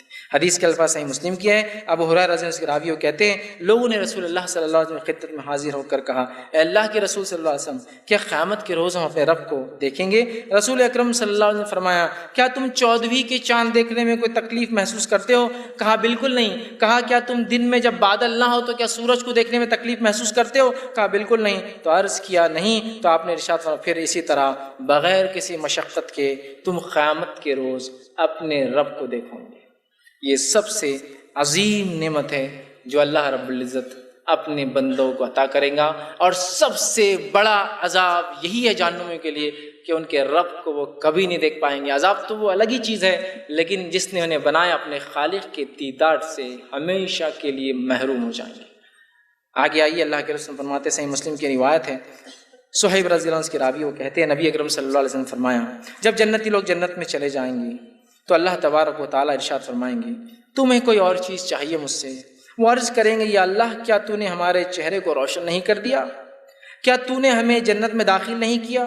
کیا تو نے ہمیں آگ سے نجات نہیں دلائی؟ پھر اچانک جنتیوں اور اللہ کے درمیان سے پردہ جو تھا وہ ہٹ جائے گا، وہ ہٹا دیا جائے گا، پردہ اٹھ جائے گا اور جنتی اپنے رب کی طرف دیکھ رہے ہوں گے، اور آپ نے فرمایا دیکھنا ہر اس چیز سے زیادہ، اور دیکھیں گے اور اپنے رب کو دیکھنا جنتیوں کو جنت کی ہر نعمت سے زیادہ محبوب ہوں گا۔ اس سب سے عظیم نعمت ہے، یاد رکھیے، جو اللہ رب العزت نے جنتیوں کو دی ہوں گی۔ دو نعمتیں یاد رکھیے، ایک رضا اور ایک دیدار۔ بس اس کے لیے انسان کو کوشش کرنا ہے کہ اللہ مجھ سے راضی ہو جائے اور اس کا دیدار میں آخرت میں کر لوں، ختم، باقی چیزیں پھر مل جائیں گی آٹومیٹک، وہ اس کا پارٹ ہے۔ اور رب کا دیدار جنتیوں کو جنت کی نعمت سے زیادہ پسند ہوگا، اس لیے کہ یہ سب سے الٹیمیٹ سکسیس ہے ان کے لیے کہ کس نے انہیں بنایا اس کو وہ دیکھ لے۔ ایک آدمی ہے جو آپ کو تنخواہ دیتا ہے، آپ اس کے نوکر ہیں، آپ نے کبھی نہیں دیکھا، آپ سوچتے ہیں کاش میرے باس کو جو وہاں بیٹھا ہے کبھی دیکھ لیں، ہے نا؟ اسی طرح خالق کائنات کو وہی لوگ دیکھ پائیں گے جس نے زندگی میں ایسے اعمال کیے جس کی بنیاد پہ ان کے رب نے انہیں معاف کیا، انہیں بخش دیا اور انہیں جنتوں میں ڈالا، اور اس کے بعد ان سے راضی ہوا اور ان کو اپنا دیدار دیں گا۔ آخری بات رکھی، اپنی بات کو میں ختم کرتا ہوں۔ جنت میں داخلہ کیسے ممکن ہے، یہ بات کی میں وضاحت کرنا ضروری سمجھتا ہوں۔ بہت سارے لوگ اس کو بڑا آسان سمجھتے ہیں۔ جنت میں جانے کے لیے جو سب سے اہم چیز ہے وہ صحیح مسلم کی روایت، یاد رکھیے، یہ میں اس لیے کہہ رہا ہوں کوئی شخص اپنے اعمال پہ تکبر نہ کرے کہ میرے اعمال شاید مجھے جنت میں لے جائیں گے۔ ہمارے کتنے بھی بڑے عمل ہمیں جنت میں نہیں لے جا سکتے جب تک کہ ہمارا رب ہم سے راضی نہ ہو جائے، نہیں لے جا سکتے۔ اللہ کے رسول فرماتے ہیں، ابو ہریرہ رضی اللہ عنہ، اس کے راوی مسلم کی روایت ہے، آپ نے فرمایا، نبی اکرم صلی اللہ علیہ وسلم فرمایا کہ کوئی شخص اپنے اعمال کے بدلے جنت میں نہیں جائیں گا، کوئی شخص اپنے اعمال کے بدلے جنت میں نہیں جائیں گا۔ سوال ہو اللہ کے رسول صلی اللہ علیہ وسلم کیا آپ بھی؟ کوئی شخص اپنے اعمال کے بدلے جنت میں نہیں جائیں گا۔ صحابہ نے پوچھا کہ آپ بھی نہیں جائیں گے؟ تو فرمایا، ارشاد ہوا، ہاں میں بھی نہیں جاؤں گا جب تک کہ میرا رب مجھ پہ رحم نہ کر دے۔ تو کوئی شخص اپنے اعمال کو بنیاد نہ بنائے کہ میں اتنے اعمال کرتا ہوں پھر تو میں جنت میں جانے ہی والا ہوں۔ رب جب تک میرا مجھ پر رحم نہ کرے میرے اعمال مجھے جنت میں نہیں لے جا سکتے۔ جہاں ہم نیکیاں کرتے ہیں، اور صحابہ نے سوچا تھا ایک بار ایسا، ہم تو اتنی نیکیاں کرتے ہیں، اللہ کے رسول فلاں تصویر پڑھے اتنی نیکیاں، فلاں تصویر پڑھے گناہ معاف، فلاں عمل کیے فلاں، نماز پڑھے گناہ معاف، وضو کیے گناہ معاف، سب چیزیں ہو رہی ہیں، تو پھر تو ہمارے اعمال بہت بڑھ جائیں گے۔ اللہ کے رسول فرمایا، اللہ اگر کبھی ایک نعمت جو دی ہے اس کا حساب ایک پلڑے میں رکھ دیں گا نا تو یہ پورے نیکیاں ختم ہو جائیں۔ ایک نعمت، آنکھ، کان، ناک، منہ، عقل، ہاتھ، پیر، کوئی بھی ایک نعمت گنوا دے ختم ہو جائے۔ تو بہرحال کوئی شخص اپنے اعمال کی بنیاد پہ جنت میں نہیں جائیں گا، صرف اللہ کی رضا، اس کی خوشنودی، اس کا رحم اور اعمال اس کے بعد، یہ بھی اصل ہے۔ تو آپ یہ مت سمجھیے کہ اب بس اللہ کو اعمال کی، تو اللہ راضی ہوتا ہے اور انہیں لوگوں پر رحم کرتا ہے جو دنیا میں اس کے کہے کے مطابق عمل کر کے آتے ہیں۔ یہ بھی ضروری ہے کہ ہم خوب سے خوب اعمال کریں، اللہ رب العزت خوب سے خوب جنت طلب کریں۔ نبی اکرم صلی اللہ علیہ وسلم فرمایا، جو شخص 3 بار اللہ سے جنت طلب کرتا ہے، جنت وسیلہ بنتی ہے، گزارش کرتے ہیں اللہ اس آدمی کو میرے پاس بھیج دے، یہ مانگ رہا ہے مجھے۔ اور جو شخص 3 مرتبہ کہتا ہے اللہ مجھے جہنم سے بچا لے، جہنم کہتی ہے اللہ مجھ سے اس کو دور کر دے، میرے پاس مت بھیج، لیکن اس کے لیے اس دعا کے ساتھ ویسے اعمال کی ضرورت ہے، ورنہ اعمال کی ٹوکری اگر خالی رہی تو پھر رحم کہاں سے ہوگا؟ ہاں اللہ کی رحمت مغفرت تلاش کرتی ہے، کوئی تو ایک عمل بندہ کر لے۔ وہ کیا عمل ہو سکتے ہیں جس کی بنیاد پہ انسان جنت میں جا سکتا ہے؟ انشاءاللہ میں وہ کل رکھنے کی کوشش کروں گا، وہ اعمال جو جنت میں لے جاتے ہیں۔ یہ تو جنت تھی جس میں ہم جانا چاہتے ہیں، لیکن وہ کیا کرنا ہے جس کی وجہ سے جائیں گے، انشاءاللہ وہ کل رکھوں گا۔ تو بہرحال ہمیں خوب سے خوب اچھے سے اچھے اعمال کرنا ہے، بدعمالیوں سے اور گناہوں سے اپنی نفس کو کثرت سے بچانا ہے، ورنہ ہم نہیں جا سکتے۔ اور اگر نیک اعمال بھی کیے تو ہمیں ظام نہیں ہونا چاہیے کہ ہم جنتی ہیں، جب تک کہ اللہ رحم نہ کرے کوئی بھی انسان جنتی نہیں ہو سکتا۔ اور آخری بات کہ کوئی انسان جنتی ہے یا جہنمی ہے، قرآن اور حدیث نے اس کے بارے میں نہیں کہا، ہم اس کے بارے میں کوئی بات نہیں کہہ سکتے ہیں۔ جن کے تعلق سے قرآن اور حدیث نے گواہی نہیں دی، کسی اور انسان کے تعلق سے ہم جنتی ہونے کا عقیدہ پھر نہیں رکھ سکتے ہیں۔ بہت سے لوگ ہوتے ہیں لوگوں کے لیے دعائیں کرواتے، ایک شخص کا انتقال ہوا، کسی نے ان کے لیے دعا کر اور کہا ان کے جنت کے لیے دعا مت کیجیے، جنت میں اعلیٰ مقامات کے لیے دعا کیجیے۔ میں نے سوال کیا کہ سرٹیفکیٹ آ گیا ہے آپ کے پاس؟ کہا نہیں اتنے نیک تھے۔ ہم نہیں کہہ سکتے، نبی کہہ رہے ہیں مجھے جب تک اللہ کی رحمت نہ ڈھانپ لے میرے عمل بھی کام نہیں آئیں گے، تو کون ہو سکتا ہے اس کے بعد دوسرا جو ہے مائی کا لال یا کسی ماں نے ایسا بیٹا جنا یا ایسی بیٹی جنی جو کہے کہ میں جنتی ہوں؟ نہیں ہو سکتا۔ تو بہرحال کسی کو ہم ٹیگ نہیں، تو کبھی کسی کو جہنمی ہونے کا بھی لیبل مت لگائیے اور اپنے طرف سے جنتی ڈکلیئر بھی مت کیجیے۔ ہاں وہ اوصاف کا حامل تھا جو اوصاف جنتیوں کے تھے، ہم امید کرتے اللہ اسے جنت دے، دعویٰ نہیں کر سکتے ہم کون تھا اور کون نہیں تھا، چونکہ صحابہ نے ایک شخص کو دیکھا، سب نے سمجھا یہ شخص جنتی ہوں گا، ایسا لڑا جہاد میں، ایسا لڑا، صحابہ نے کہا اللہ کے رسول رشک آ رہا ہے اس پر، یہ تو جنتی ہوں گا، کیا لڑ رہا اللہ کے نام؟ آپ نے کہا یہ جہنمی ہے۔ صحابہ نے کہا جہنمی ہے، یہ تو اتنا کچھ کر رہا ہے اسلام کے لیے۔ کہا جاؤ۔ وہ صحابی کہتے ہیں میرا دل پھر اس پہ اٹک گیا اور میں نے اس کا پیچھا کرنا شروع کیا۔ دوسرے دن جہاد میں پیچھے پیچھے پیچھے پورے دل لگا رہا کہ کیا کرتا ہے کیا کرتا ہے۔ اس نے بہت سارے لوگوں کو قتل کیا اور اس کے بعد آخر میں وہ تاب نہ لا سکا، وہ خود شاید کافر یا منافق تھا، اپنے ساتھیوں کو قتل کر دیا مسلمان کے ساتھ رہ کے، تاب نہ لا سکا، چاقو لے کے اپنا ہی پیٹ پھاڑ لیا۔ وہ صحابی نے کہا اللہ کے رسول آپ نے سچ کہا تھا، اس نے خودکشی کر لی۔ کہا میں نے کہا تھا وہ جہنمی، وہ جنتی نہیں۔ سمجھ رہے ہیں آپ؟ تو یہ غائب کا معاملہ ہے، جنتی اور جہنمی کسی کے اعمال دیکھ کر نہیں بول سکتے۔ ہاں ہم یقیناً ہر کسی کے لیے دعا کریں کہ اللہ جو زندہ ہے ہم اپنے لیے بھی، اور جو مردہ اللہ ہمیں جنت دے اور جنت میں اعلیٰ سے اعلیٰ مقام دے۔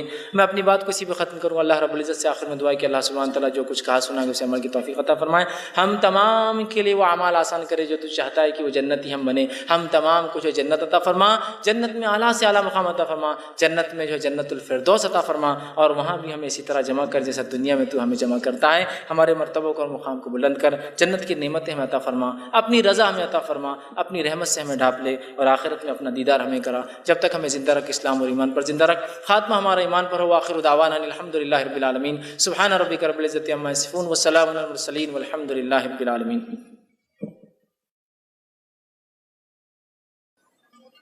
بسم اللہ الرحمن الرحیم، الحمد للہ رب العالمین والصلاة والسلام علی خاتم النبیین والمرسلین، رب اشرح لی صدری ویسر لی امری واحلل عقدۃ من لسانی یفقہوا قولی، اما بعد۔ السلام علیکم، میرا نام عبدالسمیع ہے۔ لوگوں کو کچھ ایسا مسکنسپشن ہے کہ جیسے رمضان المبارک میں جنت کے 8 دروازے کھلے رہتے، تو اگر کسی کا انتقال رمضان میں یا پھر جمعہ کے دن ہو جاتا ہے کہ وہ جنتی ہو جاتے یا پھر ان کا حساب کتاب نہیں ہوا، اس کے تعلق سے قرآن حدیث میں کیا ہے اس کی وضاحت کیجیے۔ بھائی نے ایک سوال کیا کہ چونکہ جنت کے 8 دروازے کھلے ہیں رمضان میں، تو بہت سے لوگوں کی غلط فہمی ہوتی ہے کہ اگر رمضان میں کسی کا انتقال ہو، یا جمعہ کے تعلق سے حدیث آتی ہے کہ جمعہ کے دن کسی کا انتقال ہو تو سیدھے جنت میں جائیں گے۔ تو یاد رکھیے رمضان کے تعلق سے حدیث میں ہے کہ رمضان میں جنت کے 8 دروازے کھلے ہوتے ہیں، لیکن اس تعلق سے کوئی روایت یہ نہیں ہے کہ جو اس میں انتقال کر جائے سیدھے جنت میں جائیں گا، ایسی کوئی حدیث نہیں، یاد رکھیے۔ رمضان میں جنت کے 8 دروازے کھلے ہوتے ہیں، لیکن ایسی کوئی روایت نہیں جس میں یہ بتایا گیا کہ وہ سیدھے جنت میں جائیں گا، لیکن ایک خیاس ہے کہ کھلے ہیں تو پھر جائیں گا، سمجھ رہے ہیں بات کو، لیکن کوئی روایت نہیں۔ دوسرا جمعہ کے دن کے تعلق سے بھائی نے کہا کچھ لوگ کہتے ہیں جمعہ کے دن انتقال جو سیدھے جنت میں جائیں گے، تو جمعہ کے تعلق سے جو صحیح حدیث ہے وہ یہ ہے جمعہ کی رات اور جمعہ کا دن، مطلب پورا کاؤنٹ ہوتا ہے مغرب سے لے کر دوسرے دن مغرب تک، مطلب جمعرات جس کو ہم عام زبان میں کہتے ہیں، جو جمعہ کے دن انتقال کرتا ہے اسے عذاب قبر سے جو بچا لیا جاتا ہے، حساب کتاب وہ باقی سب ہے اس کا، ایک فیس اس کو ڈھیل دی جاتی ہے اور وہ یہ ہے کہ عذاب قبر سے محفوظ ہو جاتا ہے، لیکن وہ سیدھے جنت میں جائیں گا بلکہ کوئی روایت نہیں۔ عذاب قبر فرسٹ فیز اس کا حل ہو جاتا ہے، اللہ آسانی کرتا ہے، لیکن سیدھے جائیں گے بول کر نہیں۔ اور رمضان کے تعلق سے تو کوئی روایت ہی نہیں ہے، لیکن ایک خیاس ہے کھلا ہے تو مطلب جائیں گے، لیکن چونکہ نبی اکرم صلی اللہ علیہ وسلم کی زبان مبارک سے الفاظ نہیں نکلے کہ جو انتقال کرے تو وہ جائیں گے، لہٰذا ہم کہیں گے جنت کھلی ہے، اللہ کی مغفرت عام ہے، انسان اچھے عمل کر کے رمضان کو اپنے لیے مغفرت کا ایک مہینہ بنا لے، یہ ہم اس سے نکال سکتے ہیں۔ جمعے کے دن جو آپ نے بولے مطلب جو عذاب قبر ہٹا لیا جائیں گے، تو وہ مومن کے تعلق سے کہ مشرک کے تعلق سے؟ بھائی نے سوال کیا کہ جمعے کے دن جو عذاب قبر کا معاملہ ہے وہ کس کے لیے؟ کوئی بھی چیز عذاب میں ڈھیل، جو بھی بات ہو رہی ہے وہ صرف مومنوں کے لیے، مشرک اور کافر اور منافق کے لیے یہ سہولتیں ہوتی ہی نہیں ہیں، سمجھ گئے آپ؟ اس لیے کہ جمعہ کے دن بہت سارے لوگ ایسے جو منافق ہے یا کافر انتقال کرتے ہیں تو کیا ان کو نہیں ہوں؟ ایسا نہیں، وہ صرف مومن کے لیے جتنی بھی سہولتیں اور ڈھیل بتائی جا رہی ہے شریعت میں مومنوں کے لیے ہوتی ہے، یاد رکھیے، لہٰذا انہیں کو اس کا انشاءاللہ عزیز فائدہ بنے گا۔ باقی رہا معاملہ واللہ عالم بالصواب اگر کوئی کہتا ہے، لیکن حدیث کے متن سے ظاہر ہے کہ تمام باتیں جو بھی عذاب سے نجات کی ہوتی ہے، گناہوں کی معافی کی ہوتی ہے، اور صرف ایمان والے کے لیے ہوتی ہے، نہ کہ وہ شرک اور کفر کرنے والے۔ جزاک اللہ۔ کسی نے ایک سوال کیا ہے کہ میرے شوہر نے مجھے 20 سال پہلے چھوڑ دیا ہے، چھوڑے ہوئے ہیں، دوسری شادی کی ہوئی ہے، اب سوال یہ ہے کہ کیا جنت میں مجھے میرے شوہر ملیں گے یا نہیں؟ دیکھیے، سب سے پہلی چیز تو یہ ہے کہ اللہ آپ پر رحم کرے اور آپ کو اس کا بہترین بدلہ دے کہ آپ نے آپ کے شوہر کے چھوڑنے کے بعد بھی 20 سال تک انتظار کیا۔ اللہ تعالیٰ اس قوم کو، اس امت کو اس چیز کی شعور دے، سمجھ دے کہ وہ عورتوں کے حقوق کو ادا کرے، اور کسی خاتون کو اس طرح سے چھوڑ دینا ٹھیک نہیں ہے۔ امت کو اس چیز کی بھی شعور اور سمجھ دے کہ جب کوئی شخص مر جاتا ہے یا کسی لڑکی کو طلاق دی جاتی ہے تو مطلقہ اور بیوہ سے بھی نکاح کیا جاتا ہے، تاکہ ایسی عورتیں جو سماج پر بوجھ بن کے نہیں بلکہ ایک باعزت زندگی اپنے شوہروں کے ساتھ جیے۔ لیکن بہرحال آپ کے شوہر نے آپ کے ساتھ یہ کیا کہ 20 سال سے آپ کو چھوڑ دیا۔ اگر انہوں نے آپ کو، میں سمجھتا ہوں 20 سال آپ نے انتظار کیا، یہ بھی ایک عجیب بات ہے، لیکن ہندوستان کی ماحول میں جہاں دوسرے نکاح کا کوئی تصور ہی نہیں ہے ایک عورت کے لیے، جبکہ اس کا شوہر چھوڑ دے یا انتقال کر جائے، اور آدمیوں کے لیے ایک سے زیادہ بیوی رکھنے کا کوئی تصور ہی نہیں، تو ظاہر سی بات ہے عورتوں کی زندگیاں ایسی ہی ضائع ہونے والی ہے جو زائد ہو جاتی ہیں، کہ وہ تعداد میں عورتیں مردوں سے زیادہ ہوتی ہیں، ظاہر سی بات ہے ویسی لڑکیوں کنواریوں کا نکاح نہیں ہوگا تو پھر ان سے کون کرے گا بیچاریوں سے۔ تو بہرحال اس کی ہمیں سمجھ دیں اور توفیق دیں۔ تو بہرحال اگر آپ نے وہ نکاح نہیں ٹوٹا یہ سمجھا ہے، 20 سال ہو چکے ہیں، تو میں سمجھتا ہوں پھر وہ شوہر آپ کو ملیں گا۔ لیکن اگر وہ نکاح ٹوٹ گیا آپ کا، اس سے باقی نہیں رکھا ہے آپ نے، تو بہرحال میں سمجھتا ہوں پھر وہ شوہر آپ کو نہیں ملیں گا۔ تو یہ ڈیپینڈ ہے آپ نے کیا ان کے ساتھ کیا، کیا ان سے خلا لے لیا، کیا وہ طلاق ہوئی، یا صرف وہ چھوڑ کر چلے گئے اور آپ نے اب تک صبر کیا، 20 سال سے انتظار کیا۔ بہرحال یہ ہو سکتا ہے ایسا۔ تو بہرحال اگر آپ نے صبر کیا، انتظار کیا، تو انشاءاللہ عزیز اگر آپ کے شوہر انتقال کرتے ہیں، جنت میں جاتے ہیں، آپ جنت میں جاتی ہیں، تو انشاءاللہ عزیز اگر طلاق نہیں ہوئی تو وہ شوہر ملیں گے، اور اگر ہو گئی ہوں گی یا اس نے طلاق دے دیا ہوں گا آپ کو بغیر بتائے، تو انشاءاللہ عزیز آپ اس کے نکاح سے باہر ہے۔ اللہ رب العزت آپ کے ساتھ جو بہتر ہوگا وہ معاملہ جنت میں انشاءاللہ کریں گے۔ ایک کانسیپٹ ہے کہ جنت کے پانی سے جہنم بجھا دوں اور جہنم کی آگ سے جنت جلا دوں اور عبادت صرف خالص اللہ کے لیے کروں، تو اس کے بارے میں کچھ وضاحت کریں گے؟ بھائی نے ایک سوال کیا کہ کچھ لوگوں کا ایک قول ہے یا کانسیپٹ ہے کہ جنت کے پانی سے میں جہنم کو بجھا دوں اور جہنم کی آنکھ سے میں جنت کو جلا دوں، میں تو صرف اللہ کی عبادت کے لیے تمام چیزیں کرتا ہوں، نہ مجھے جنت کی لالچ ہے نہ مجھے جہنم کی۔ یہ انتہائی درجے کا بیوقوفانہ اور احمقانہ قول ہے، یہ جس کا بھی قول ہے، جس کا بھی یہ بہت ہی انتہائی درجے سے بیوقوفانہ احمقانہ قول ہے، اس لیے کہ صحابہ جنت کے لالچی اور حریص تھے اور جہنم سے ڈرتے تھے۔ صحابہ نے نہیں کہا کہ میں جنت مجھے نہیں چاہیے، مجھے دوزخ نہیں چاہیے، مجھے اس کی عبادت کرنا ہے۔ انہوں نے اسی لیے اپنے رب پر ایمان لائے کہ وہ چاہتے تھے کہ ان کا رب انہیں جنت کی نعمتیں ادا کرے، اور اسی لیے انہوں نے کفر کو ناپسند کیا اپنے نفس کے لیے کہ وہ نہیں چاہتے تھے کہ جہنم میں وہ جلے۔ ظاہر سی بات ہے مومن کوئی بھی کام دنیا میں لالچ کے لیے کرتا ہے۔ بہت سارے لوگ بولتے ہیں آپ جو نیکی کرتے ہیں نا وہ بھی مخلص اخلاص کی بنیاد پہ نہیں، کیوں؟ تو بولے آپ جنت کے لیے کر رہے ہیں نیکی، تو بس اخلاص ختم ہو گیا۔ پھر یاد رکھیے صحابہ نے جنت کی لالچ میں اعمال کیے، آیت نازل ہوئی لن تنالوا البر حتی تنفقون مما تحبون، تم نیکی کو نہیں پا سکتے جب تک کہ تم خرچ نہ کرو جو سب سے محبوب ہو۔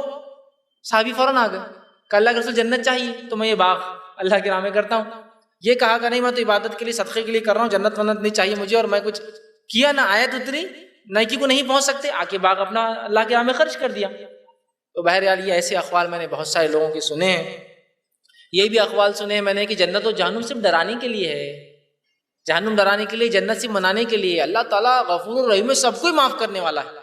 واہ واہ واہ! تو پھر تو نوح علیہ السلام کی قوم کو اللہ کو عذاب نہیں دے گا، اس کا مطلب؟ اور ان کا عقیدہ ایسا ہوتا ہے کہ نہیں کافر یہ سب بس وہ ہے جو ایمان لالے بس دل میں رکھے تو کافی ہے۔ کچھ لوگ کا عقیدہ ہے کہ نہیں اعمال کوئی ضروری نہیں، اللہ چپ ڈرانے کے لیے کہتا ہے کہ یہ کرتے رہو، نہ بھی کرے اچھے بن کے رہے تو انشاءاللہ عزیز یہ بھی مغفرت ہو جائیں گی۔ تو اللہ رحمان و رحیم ہے، یہ بات تو بالکل اپنی جگہ طے ہے، لیکن وہیں جو ہے وہ جو ہے قہار بھی ہے نا، اسی طرح وہ جو ہے ہمیں گھیرے ہوئے محیط ہے، اسی طرح وہ جو ہے اس کی پکڑ بہت شدید ہے نا، یہ سب بھی تو باتیں قرآن میں، ان بطش ربک لشدید، بے شک ہے نبی تیرے رب کی پکڑ بہت سخت ہے نا۔ تو رحمان اور رحیم تو ہے مومنوں کے لیے، اور باقی لوگوں کے لیے جو ایمان کے مطابق عمل نہیں کریں گے اللہ ان کو سزائے دیں گا، ٹھیک ہے۔ تو لہٰذا یہ جو لوگ کہتے ہیں کہ میں جہنم کی آنکھ سے جنت جلا دوں اور جنت کی آنکھ سے جہنم بجھا دوں، میں تو صرف عبادت کے لیے کرتا ہوں، یہ بے بنیاد باتیں۔ صحابہ نے جنت کی لالچ میں اور جہنم سے خوف کھا کر بہت سے اعمال چھوڑے اور یہ اللہ کی عبادت میں شامل ہے، اس لیے کہ جنت اور جہنم ایک طرح سے آخر نتیجہ ہے، اور نتیجے کے ڈر سے انسان بہت سارے کام کرتا ہے، اور اللہ کے رسول نے جہنم سے ڈرایا صحابہ کو، اللہ کے رسول نے جنت کی لالچ ہی دی صحابہ کو۔ تو بہرحال اس سے پتہ چلتا ہے کہ ہم جنت حاصل کرنے کے لیے اور جہنم سے بچنے کے لیے ہی اعمال کرتے ہیں دنیا۔ کسی نے ایک سوال کیا، اگر رمضان میں کسی کا انتقال ہو جائے تو لوگ کہتے ہیں کہ وہ سیدھا جنت میں جائے گا چاہے وہ انسان کتنا بھی گنہگار ہو، کیونکہ جنت کے دروازے رمضان میں کے دروازے کھول دیے جاتے ہیں. کیا یہ بات صحیح ہے؟ دیکھیے رمضان میں جنت کے دروازے کھول دیے جاتے ہیں، اس کا معنی یہ کہ اللہ کی مغفرت عام ہوتی ہے. اے مسلمانوں اس مہینے کو غنیمت جانو اور اس میں ایسے اعمال کرو کہ اللہ ہماری مغفرت کر دے. نبی اکرم صلی اللہ علیہ وسلم کی حدیث، حاکم کی جو روایت ہے اس پہ دلیل ہے. آپ نے فرمایا لعنت ہو، ملامت ہو، ہلاکت ہو، بربادی ہو شخص کے لیے کہ جو رمضان کا مہینہ پائے اور اپنی اس میں مغفرت نہ کرا سکے. ٹھیک ہے، تو لہٰذا جنت کھلی ہے مطلب مغفرت عام ہے، لیکن اس کا ہرگز یہ معنی نہیں کہ جنت کھلی مطلب سیدھے انسان جنت میں چل. چونکہ ایسی کوئی وضاحت کی روایت نہ صحابہ کے قول ملتے ہیں اس میں کہ صحابہ نے یہ کہا اس کا معنی یہ ہے کہ سیدھے جائیں گے. معاملہ رہا گناہ گار کا، تو گناہ گار کے بارے میں تو ہم سوچ ہی نہیں سکتے، پھر جہنم کس لیے ہے؟ اگر صرف رمضان کے مہینے میں موت آنا ہی اس کے لیے کافی تھا، ایسا نہیں. ہاں یہ ہو سکتا ہے گناہ صغیرہ کرتا تھا، ایسے گناہ ہو سکتا ہے رمضان کی نسبت سے اللہ معاف کر دے، اس کے روزے اور اس کی نمازوں کی وجہ سے معاف کر دے، وہ ایک الگ چیز ہے.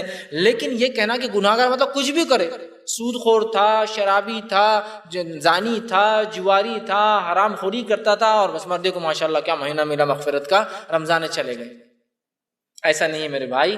عقیدہ اسلام صحیح ہو تو اعمال کی قبولیت ہے. اعمال ہی اس کے پاس نہیں ہے بیچارے کے پاس، اسے چاہیے کہ وہ اعمال بھی کرتا، اللہ سے توبہ کرتا. ہاں مرنے سے پہلے یہ سب کیا ہو تو رمضان کیا اور غیر رمضان کیا اس کے لیے، رمضان کیا اور غیر رمضان کیا مومن کے لیے جس نے اعمال کیا ہو. کبھی بھی انتقال کر جائے اس کے لیے تو بس جو ہے ایک نجات کا ذریعہ ہے. موت جو ہے ایک طرح سے راحت ہے اس کے لیے، دنیا کی زندگی سے ایک نجات ہے.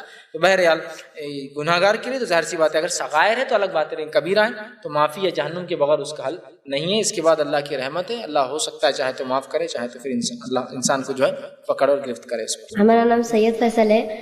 ہمارا آج کا سوال تھا کہ مثال کے طور پر ہم اگر جنت میں ہیں اور ہمیں ہمارے والدین سے ملنا ہے جو جہنم میں ہے، تو کیا اللہ ان کا دیدار یا ان سے ہمیں ملائیں گا جنت میں؟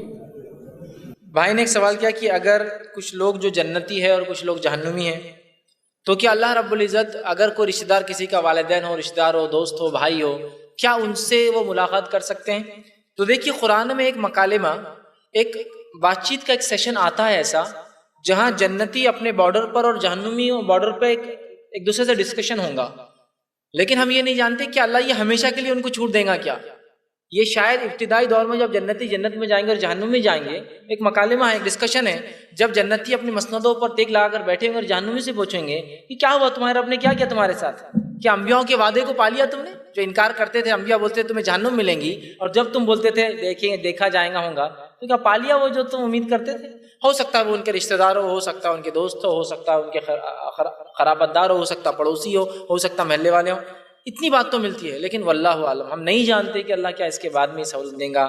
اور جہاں تک جہنم کی عذابات کا جو تذکرہ آتا ہے، اس تذکرے سے تو یہی سمجھ میں آتا ہے کہ جہنم میں جو ہے جس کو ہم کہیں گے سکون نہیں ہے، اور رشتہ داروں سے بات کرنا سکون کی علامت ہے. تو میں سمجھتا ہوں شاید یہ دوسروں کو سہولت نہیں ہے، وہ ایک ابتدائی شاید مرحلہ ہے جب جنتی چلے جائیں گے، اور جہنم میں جیسا کہ نوح علیہ السلام کے دور کے مومنین اور نوح علیہ السلام کے دور کے کافر، ہو سکتا ہے یہ مکالمے کا اللہ موقع دے تاکہ جنتی فخر کرے اپنے جنت، چونکہ وہاں فخر کر سکتے ہیں، وہ فخر کرے اور جہنمیوں کو اور تکلیف پہنچے. ذہنی مقصد یہ ہوگا بتانے کا، اور تکلیف پہنچے. لیکن جو آپ کا سوال ہے کیا ملاقات، تو انشاءاللہ یہ تو کہیں بھی نہیں ملتا کہ ایسی ملاقات کو موقع دیا جائے گا. اور جہنم کی ہلاکیوں کو اگر ہم پڑھیں تو لگتا ہے چونکہ بات کرنا اطمینان کی سکون کی علامت ہے، جہنمیوں کو رتی برابر بھی سکون نہیں دیا جائے گا. کسی نے ایک سوال کیا کہ جیسا کہ آپ نے بتایا ہے جنتی مردوں کو حوریں رہیں گی،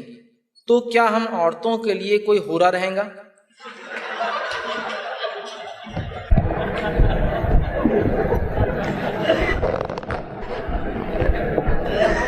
اچھا سوال ہے کہ جنتی مردوں کو حور ملیں گی تو عورتوں کو کیا ملیں گا. وہ حور کا حورا ہی ہو سکتا ہے، مسکولائن جینڈر اردو کے اندر. تو میں یہ کہوں گا جنتی مردوں کو اپنی بیویوں کے ساتھ حوریں ملیں گی، اور جنتی عورتوں کو ان کا دنیاوی حورا ان کا شوہر ملے گا. ٹھیک ہے. بہت سے لوگ اس معاملے میں پوچھتے ہیں اللہ رب العزت جنتی مردوں کو حوریں دیں گا تو کیا عورتوں کو بھی ایسی حور ملیں گے؟ تو یاد رکھیے جو بات صحابہ کے اقوال سے ہمیں ملتی ہے اور جو بات ثابت ہے وہ یہ ہے، اور نبی اکرم صلی اللہ علیہ وسلم نے کبھی زندگی میں عورتوں کو نہیں کہا کہ تمہیں حور ملیں گی، کبھی نہیں کہا. ہمیشہ بات صرف مردوں کے لیے استعمال کیا. جیسے حور کا معنی ہوتا ہے حور العین، موٹی موٹی آنکھوں والیاں، ٹھیک، تو وہ مردوں کے لیے استعمال ہوا ہمیشہ کہ وہ تم کو ملیں گی، عورتوں کے لیے نہیں ہوا. اور اللہ نے جس فطرت پہ دنیا میں مردوں کو بنایا ہے عورتوں کو، وہ فطرت وہاں بھی باقی ہوں گی. مرد دنیا میں ایک سے زیادہ نکاح کر سکتا ہے، عورت کر سکتی ہے کیا؟ وہ فطرت وہاں بھی باقی ہوں گی کہ عورت کو اس کا شوہر ملے گا، اس کے شوہر کو بیویاں مل سکتی ہے زائد ابن آدم سے، اور اس کے علاوہ حوریں ملیں گی. لیکن عورت کو کیا ملے گا؟ عورت کو اس کا شوہر، اور اگر اس کا شوہر جہنمی ہوا تو اسے دوسرے انسان کے نکاح میں جو اس کے مرتبے کا، اس کے لیول کا ہوگا نیکی میں، وہ اسے دیا جائے گا. لیکن عورتوں کے لیے حور کے تذکرے قرآن و حدیث میں نہیں آئے ہیں. ٹھیک، بہت سی عورتیں بولتی ہیں تو پھر ناانصافی ہے، یہ ناانصافی ہے. اسلام انصاف پہ مبنی ایک دین ہے اور وہ فطری تقاضوں کو پورا کرتا ہے، غیر فطری اور ناانصافی والا یہ دین نہیں ہے. لہٰذا اللہ رب العزت نے جس کو جو سمجھا اس کو وہ نعمتیں دی. تو خواہ اب ہم اگر موازنہ کریں، نہیں برابر دینا چاہیے، تو بہت ساری مشکلوں میں پڑ جائیں گے پھر لوگ، اس دنیا میں بھی اور آخرت. سمجھ؟ تو اللہ فطری جانتا ہے ہماری فطرتوں کو، اور اس فطرت کے اعتبار سے اس کی مرد کی غیرت نہیں ہے کہ وہ کسی عورت کے لیے برداشت کرے کہ ایک سے زیادہ مرد اس کے پاس آئے ہیں نا، تو اسی طرح وہ غیرت وہاں بھی ہوں گی. لہٰذا عورت کو اس کا شوہر یا اس کا نکاح ہوگا، مرد کو بیویاں یا حوریں ملیں گی. نبی اکرم صلی اللہ علیہ وسلم نے کبھی صحابیات کو حوروں کا تذکرہ نہیں کیا. لہٰذا سلف سے ہی عقیدہ ملتا ہے حوروں کے تعلق سے. تو عورتوں کو کیا ملیں گا؟ عورتوں کو ان کو ازواج مطہرہ، دیکھیں سورہ بقرہ کی آیت میں نے کہا نا. اور زوج کہتے ہیں عربی زبان میں، اسپاؤس کو اسے انگلش میں بولتے ہیں. مرد کے لیے اس کی بیوی زوج ہے، اور عربی میں عورت کے لیے اس کا شوہر بھی زوج ہوتا ہے. اسپاؤس جس کو بولتے ہیں انگلش، ہسبینڈ اینڈ وائف کو اسپاؤس، جیسا کہ عورت کے لیے اس کا اسپاؤس مطلب اس کا ہسبینڈ، مطلب اس کی وائف کے لیے، اور ہسبینڈ کے لیے اس کا اسپاؤس بولتے ہیں اس کا وائف ہوتا ہے. اسی طرح زوج عربی میں ہوتا ہے، دونوں کے لیے استعمال ہوتا ہے. مطلب عورت کے لیے اس کا شوہر زوج ہوتا ہے، اور شوہر کے لیے اس کی بیوی زوج ہوتی ہے. وہ الگ بات ہے کہ اردو میں زوجہ بولے تو وہ صرف عورت کے لیے استعمال کرتے ہیں، لیکن عربی میں زوج کا معنی دونوں کے لیے ہوتا ہے، ہسبینڈ کے لیے وائف، وائف کے لیے ہسبینڈ. تو ازواج مطہرہ کا، حور مطہرہ نہیں کا عورتوں کے لیے، مطلب مردوں کو عورتیں ملیں گی، عورتوں کو بھی جو ہے ان کے شوہر ملیں گے. اور پھر حوروں کا تذکرہ مردوں کے لیے الگ سے آیا ہے، صحابیات کے لیے کبھی نہیں آیا. ٹھیک، اس سے یہی پتہ چلتا ہے سلف صالحین کے اقوال سے کہ مردوں کو حور ملیں گی، عورتوں کو ان کے شوہر ملیں گے، یا شوہر نہ ہو تو وہ دوسروں کے نکاح میں دے دی جائیں گی. السلام علیکم. میرا سوال ہے آپ سے کہ میرا نام ہے محمد بارمی. میرا آپ سے سوال ہے کہ آپ نے کہا کہ جنت میں موت نہیں ہوں گی، تو جنت کی زندگی کب تک ہوں گی؟ بھائی نے ایک سوال ہے کہ میں نے کہا کہ جنت میں جو ہے موت نہیں ہوں گی، تو جنت کی زندگی کب تک چلیں گی؟ تو یاد رکھیے جنت کی زندگی کے تعلق سے جو بات آتی ہے وہ یہ ہے کہ آپ نے فرمایا، یہ ترمذی کی روایت ہے، جہنمی اور جنتیوں کی ایک آواز لگائی جائیں گی، اور جنت اور جہنم کے بیچ میں ایک چت کبرا بکرا لایا جائے گا، مینڈا لایا جائے گا، بکرا ہے مینڈا. اور اس چت کبرے بکرے کو لایا جائے گا اور کہا جائے گا یہ موت ہے، یہ موت ہے. اور فرشتہ اس کو ایک ذبح کر دیں گا. جنتی خوش ہو اٹھیں گے اور جہنمی بہت روئیں گے، چونکہ اب انہیں دونوں کو پتہ چل گیا یہ کبھی جنت سے نہیں نکلیں گے اور یہ کبھی جہنم سے نہیں نکلیں گے. تو موت ختم کر دی جائیں گی، موت کو موت دے دی جائیں گی اور ختم کر دیا جائے گا. اور یہ ایک ایسی لاتعداد، مطلب ہم اس کو امیجن نہیں کر سکتے، ہماری عقلیں اس کو سمجھ نہیں سکتی. دنیا کے بہت سارے موٹے حساب ہم کو سمجھتے نہیں، تو یہ تو آخرت کی باتیں ہو رہی ہیں. لا تعداد لمبی زندگی جس کے ایک دن کا معاملہ دنیا کے اعتبار سے 50,000 سال کے برابر ہے، اتنا سمجھ لیجیے. آخرت کے حساب کا ایک دن جو حساب کتاب شروع ہوگا، ایک دن 50,000 ایئرس کے برابر ہوتا ہے. تو کوئی آخرت کا ایک دن 50,000 سال کے برابر ہے. تو 60-70 سال کی زندگی اللہ کی راہ میں کھپانے کے بعد، اچھی دنیا جینے کے باوجود، اسلام ہی نہیں کہتا دنیا چھوڑ دو، اچھی دنیا جینے کے باوجود یہ 60 سال 70 سال کی زندگی اللہ کے راہ میں کھپانے کا نتیجہ یہ ہے ہر دن 50,000 سال کے برابر کا ملے گا، فل نعمتوں کے ساتھ، فل نعمتوں کے ساتھ.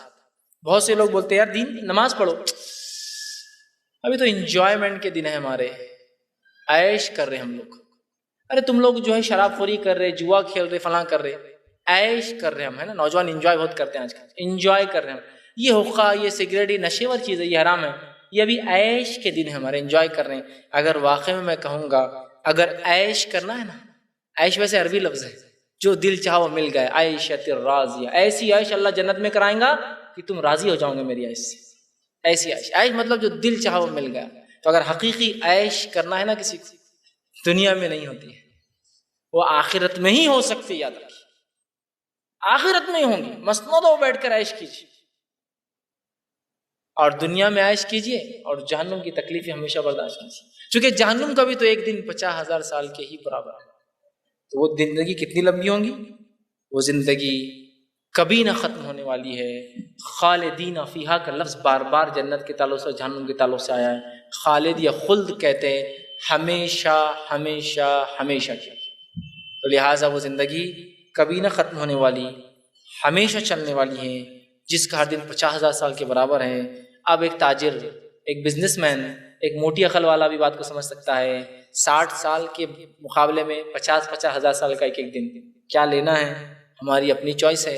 اللہ بہتر جانتا ہے اس کے بعد بھی ہم کیا کرنے والے ہیں، لیکن اس نے پوری چھوٹ دی ہے آزمائش کے لیے کہ کر کے آ جاؤ، پھر ہم بتاؤں گا مجھے پتا تھا تم یہ کر کے آنے والے ہو، ٹھیک ہے؟ تو بہرحال جنت میں لوگ ہمیشہ رہیں گے، جہنم میں بھی لوگ ہمیشہ رہیں گے۔ اللہ ہماری جو ہے اس سے حفاظت کرے جہنم سے۔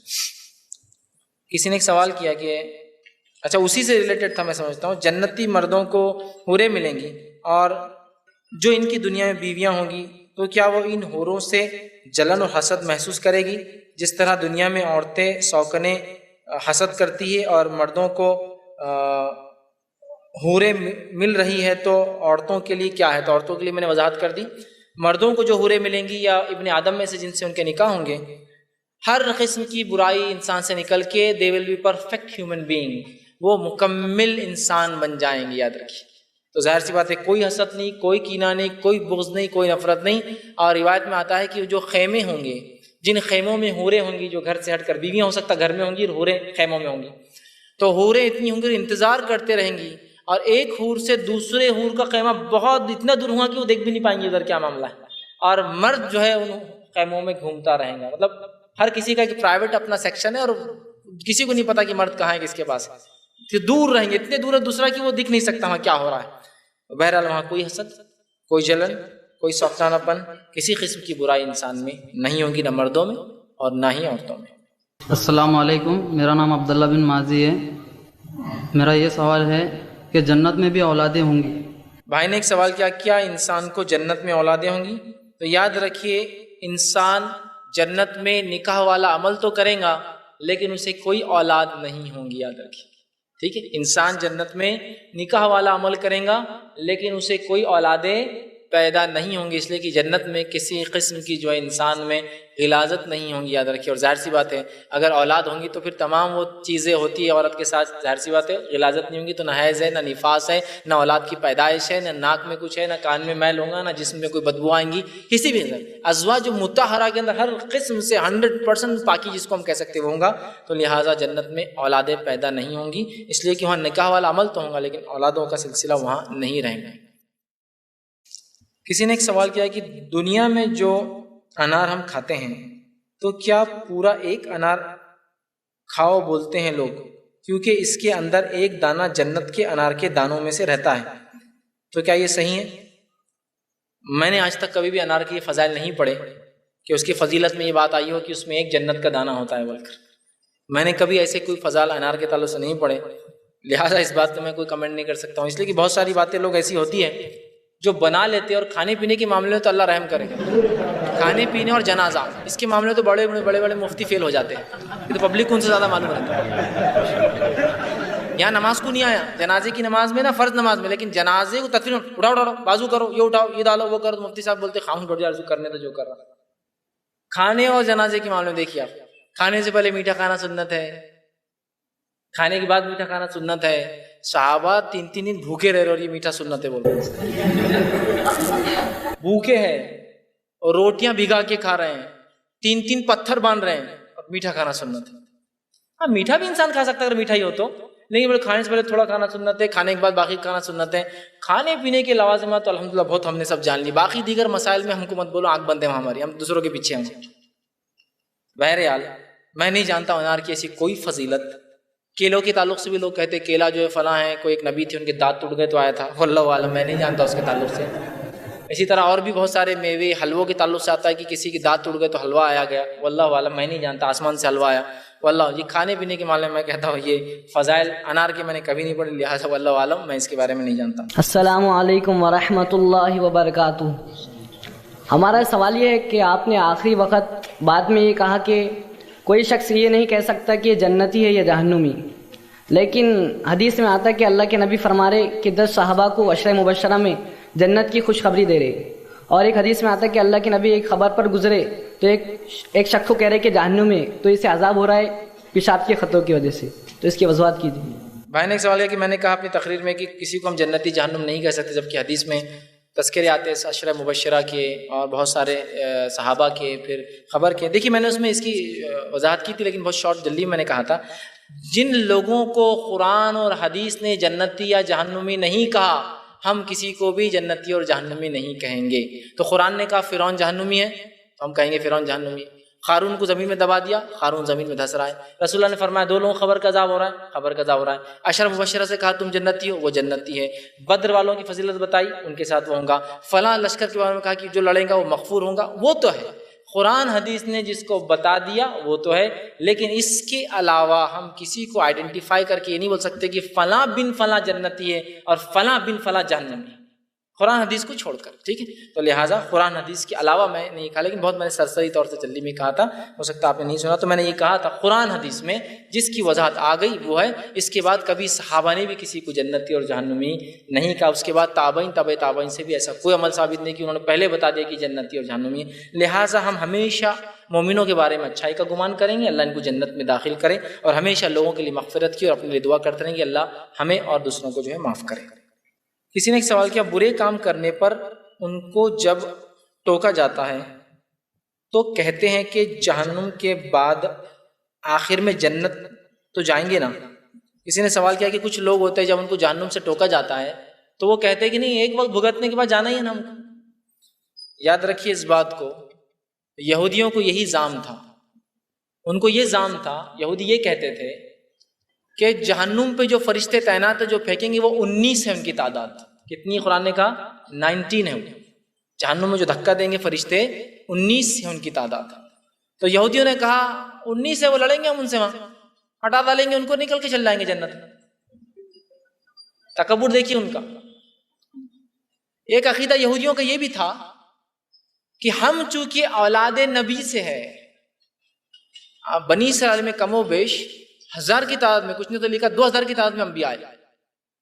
تو چونکہ ان کو زعم تھا کہ ہم انبیاؤں کے خاندان سے، ہمارے میں کچھ لوگ زعم ہیں ہم فلاں کے خاندان سے، زعم تھا ہم نبی کے خاندان سے ہے، تو انہوں نے کہا کہ ٹھیک ہے اگر جلیں گے بھی تو تھوڑی دیر پھر جائیں گے نا. تو میرے بھائی اس بات کو یاد رکھیے، جو تکبر کی بنیاد پہ گناہ کریں گے نا، دیکھا جائیں گے اللہ نے جہنم بنایا تو بھگت لیں گے نا. تکبر کی بنیاد پہ گناہ کریں گا وہ جنت میں کبھی نہیں جائیں گا، چونکہ اللہ نے جہنم بنائی ہے تمہیں ڈرانے کے لیے اور تم اس کو بھی کہہ رہے ہو دیکھا جائے گا. یہ تکبر ہے آپ کا. جس جہنم کی آگ اور اس کے تذکروں سے انبیاء لرز جایا کرتے تھے، صحابہ زار و خطار رویا کرتے تھے، قبر کے عذاب سے رونے کا یہ حال عمر بن خطاب رضی اللہ عنہ کا آتا ہے کہ آپ کے چہرے پہ 2 لائنیں بن گئی تھی کالی کالی، آنسو کنٹینیو جانے کی وجہ سے. عبداللہ ابن مسعود رضی اللہ عنہ ایک مرتبہ تندور کے پاس سے گزرے اور جہنم کی آگ کا تذکرہ آیا تو وہیں گر گئے. تندور کی آگ تو کچھ بھی نہیں جہنم کے سامنے، گر گئے. اور ہم کیا بولے تھوڑے دن کا ہے کوئی مسئلہ نہیں. جب کوئی انسان تکبر کی بنیاد پہ کر رہا ہے، جیسے کہ گورنمنٹ نے فائن لگایا، سگنل توڑیں گے تو فائن پے کرنا ہے، کوئی بولے سگنل توڑ لو فائن دیتے رہو، تو چلو ایک آدمی لگا دیا ایجنٹ، فائن دیتے رہو میں سگنل توڑوں گا. تو اب یہ تکبر کی بنیاد پہ قانون توڑ رہا ہے، اس کو دوسری سزا دی جاتی ہے، وہ نہیں دی جاتی. سمجھ رہے؟ تو کوئی اگر یہ عقیدہ رکھے نہیں بھائی جنت تو جانا ہے لیکن دنیا بھی عائش کر لو، تھوڑے دن جہنم میں جلیں گے آ جائیں گے، تو ابھی جہنم کو اس کا مطلب ہم نے سمجھا ہی نہیں ہے نا. صحابہ کا اس لیے میں نے کہا ان کا ایک تصور تھا، ریئل کانسیپٹ تھا ان کا جنت و جہنم کا. انشاءاللہ میں جہنم کا تصور بھی انشاءاللہ رکھوں گا، اس کی ہولناکیاں بھی رکھوں گا، تو انشاءاللہ بات سمجھ میں آئیں گی. اور جب انسان جہنم کی حقیقت کو سمجھ لیں گا تو یقیناً رب کے اطاعت اور نبی کی اطاعت میں لگ جائیں گا، اور یقیناً وہ گناہ اور معصیت کو مذاق اور معمولی نہیں سمجھیں گا، اور کبر اور تکبر کی بنیاد پہ کبھی بھی گناہوں کو نہیں کریں گا کہ دیکھا جائیں گا تھوڑے دن بھگت لیں گے چلے جائیں گے. بہت بری بات ہے. آپ صلی اللہ علیہ وسلم نے فرمایا انسانوں کو تو دور، گناہ تو دور. ایک بلی کے ساتھ ایک عورت نے برا سلوک کیا، بخاری کی روایت ہے، اور اللہ نے اس کو جہنم رسید کر دیا. ایک عورت نے صحیح بخاری کی روایت ہے اپنے پڑوسیوں سے بد کلامی کرتی تھی، اللہ نے اس کو جہنم رسید کر دیا. ایک بد کلامی، ایک بلی کو مارنا، ایک آدمی جو ہے پیشاب کے چھینٹوں سے پرہیز نہیں کرتا تھا، اللہ اس کو قبر کا عذاب دے رہا ہے. معمولی نہیں یہ گناہ، یاد رکھیے یہ معمولی گناہ نہیں ہے. ہم جن کو مذاق سمجھ رہے ہیں اس سزاؤں کو آپ جوک مت سمجھیے، یہ ایسی سزائیں ہیں جیسے جنت تصور کے باہر کی چیز ہے نا، جہنم بھی تصور اور سوچ سے باہر کی اذیت ہے. کبھی کسی نے جو ہے جیل اگر نہیں دیکھا نا تو جیل کی تکلیف اسے معلوم نہیں ہوتی. جب جیل میں چلا گیا نا تو اس سے پوچھ, اس کو وہاں جا کے پتہ چلتا ہے دوسری جیلوں میں کیا تکلیف ہوتی ہے. جب دوسری جیلوں میں جاتا ہے اسے پتا اس سے بھی اوپر ایک جیل ہے, اس میں تو یہ اذیت دی جاتی ہے. جہنم اذیتوں کا جس کو ہم کہیں گے نا ایک ہائیسٹ پیمانہ, اس سے زیادہ اذیت نہیں ہو سکتی کوئی چیز.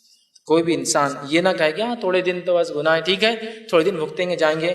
واللہ جب جہنم کے بارے میں ہم جانیں گے کبھی انسان تصور نہیں کرے اللہ میں اس کے قریب بھی کبھی جاؤں. ٹھیک ہے, تو لہٰذا انہیں ایکسپلین کیجیے, ان کو سمجھائیے یہ بات. السلام علیکم ورحمۃ اللہ وبرکاتہ.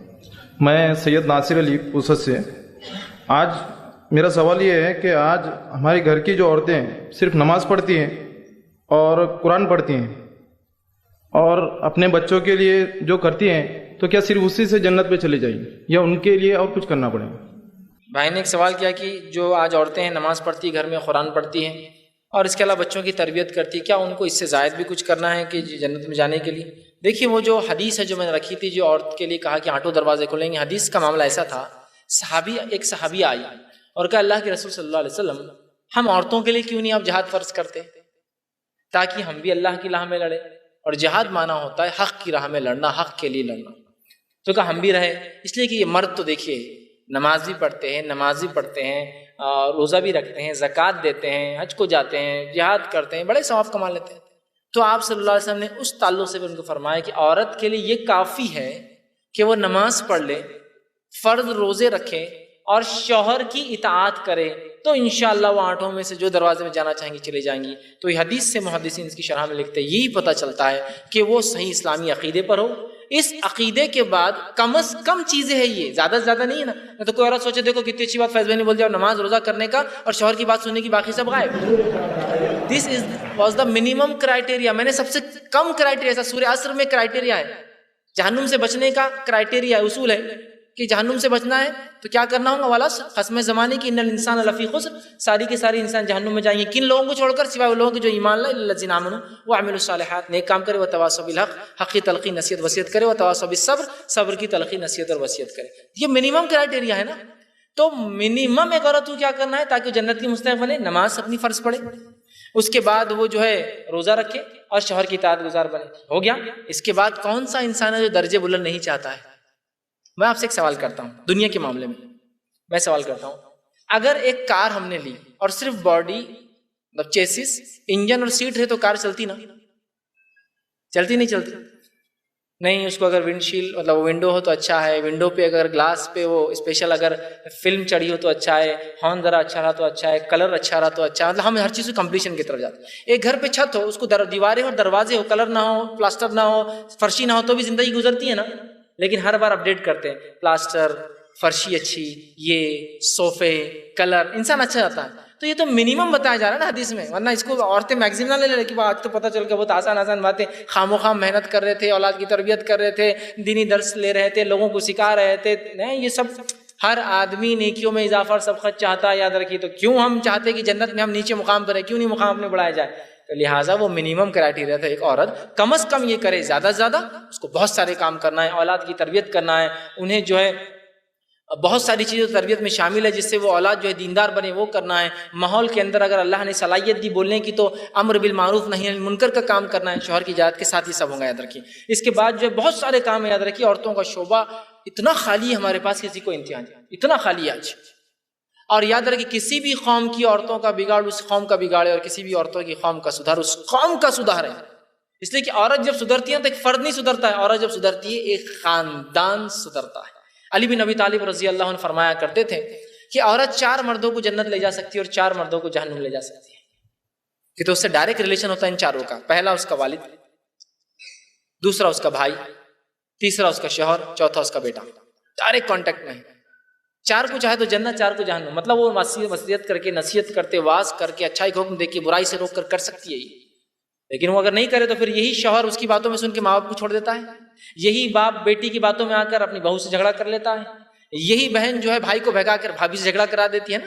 تو جنت اور جہنم دونوں کر سکتی ہے. ٹھیک ہے. تو لہٰذا میں بھی یہی مانتا ہوں, عورتوں کا سدھار سماج کا سدھار, عورتوں کا بگاڑ سماج کا بگاڑ. اور اللہ ہم پر رحم کرے, بہت رحم کرے. آج جو عورتوں کا بگاڑ ہے میں اس کو الفاظ میں بیان نہیں کر سکتا ہوں, اور اس بگاڑ کے لیے میں عورتوں کو ذمہ دار نہیں مانتا ہوں. حاکم کی غلطی کی وجہ سے محکوم بگڑتا ہے کبھی بھی. ذمہ دار مردوں کی غیرت اور ان کی وہ کہاں گئی. ہمارے مرد اللہ رحم کرے دیوس بن کر بیٹھے ہوئے. دیوس سمجھتے نا, دیوس اس شخص کو کہا اللہ کے رسول نے حدیث میں فرمایا جو اپنی گھر کی عورت کو بیاہی کرتے دیکھے اور اس کو جو بھی نہیں رنگتی, اس کو حس بھی نہیں آتا, بے پردگی, غیر محرم سے بات چیت چالو ہے, باپ دیکھ رہا ہے, کوئی بات نہیں بیٹا, یہ تو ہائی سوسائٹی کا ٹرینڈ ہے, یہ سب تو کرنا ہی پڑے گا نا ورنہ لوگ کیسے مانیں گے. یاد رکھیے بہت ضروری. تو عورتوں کو یہ منیمم تھا جو میں نے کہا. اس کے علاوہ بہت ساری چیزیں جو عورتوں کو کرنا ہے, ڈٹ کر کرنا ہے, اس لیے کہ ہر آدمی دنیا میں اچھا سے اچھا چاہتا ہے, آخرت میں اچھا سے اچھا, لیکن کم از کم اتنا تو کرنا ہے تاکہ وہ جنت کی مستحق بن جائے انشاءاللہ. ٹھیک ہے جزاک. السلام علیکم. جنت میں پودا لگتا ہے, پیڑ وغیرہ, تو سبحان اللہ العظیم ہے, سبحان اللہ العظیمی و سبحان اللہ وبحمدہ ایسا بولے تھے اپنے. تو یا پھر سبحان اللہ وبحمدہ یا پھر سبحان اللہ العظیم, یا پھر دونوں الفاظ ہیں. پہلے مطلب سبحان اللہ العظیم ہے یا پھر سبحان اللہ وبحمدہ. بہرحال میں نے جو جملہ آپ کے سامنے رکھا تھا حدیث میں جو الفاظ ہے اس کے لیے ایک سیکنڈ جی. اچھا بہرحال وہ الفاظ تھے سبحان اللہ العظیم و بحمدہ.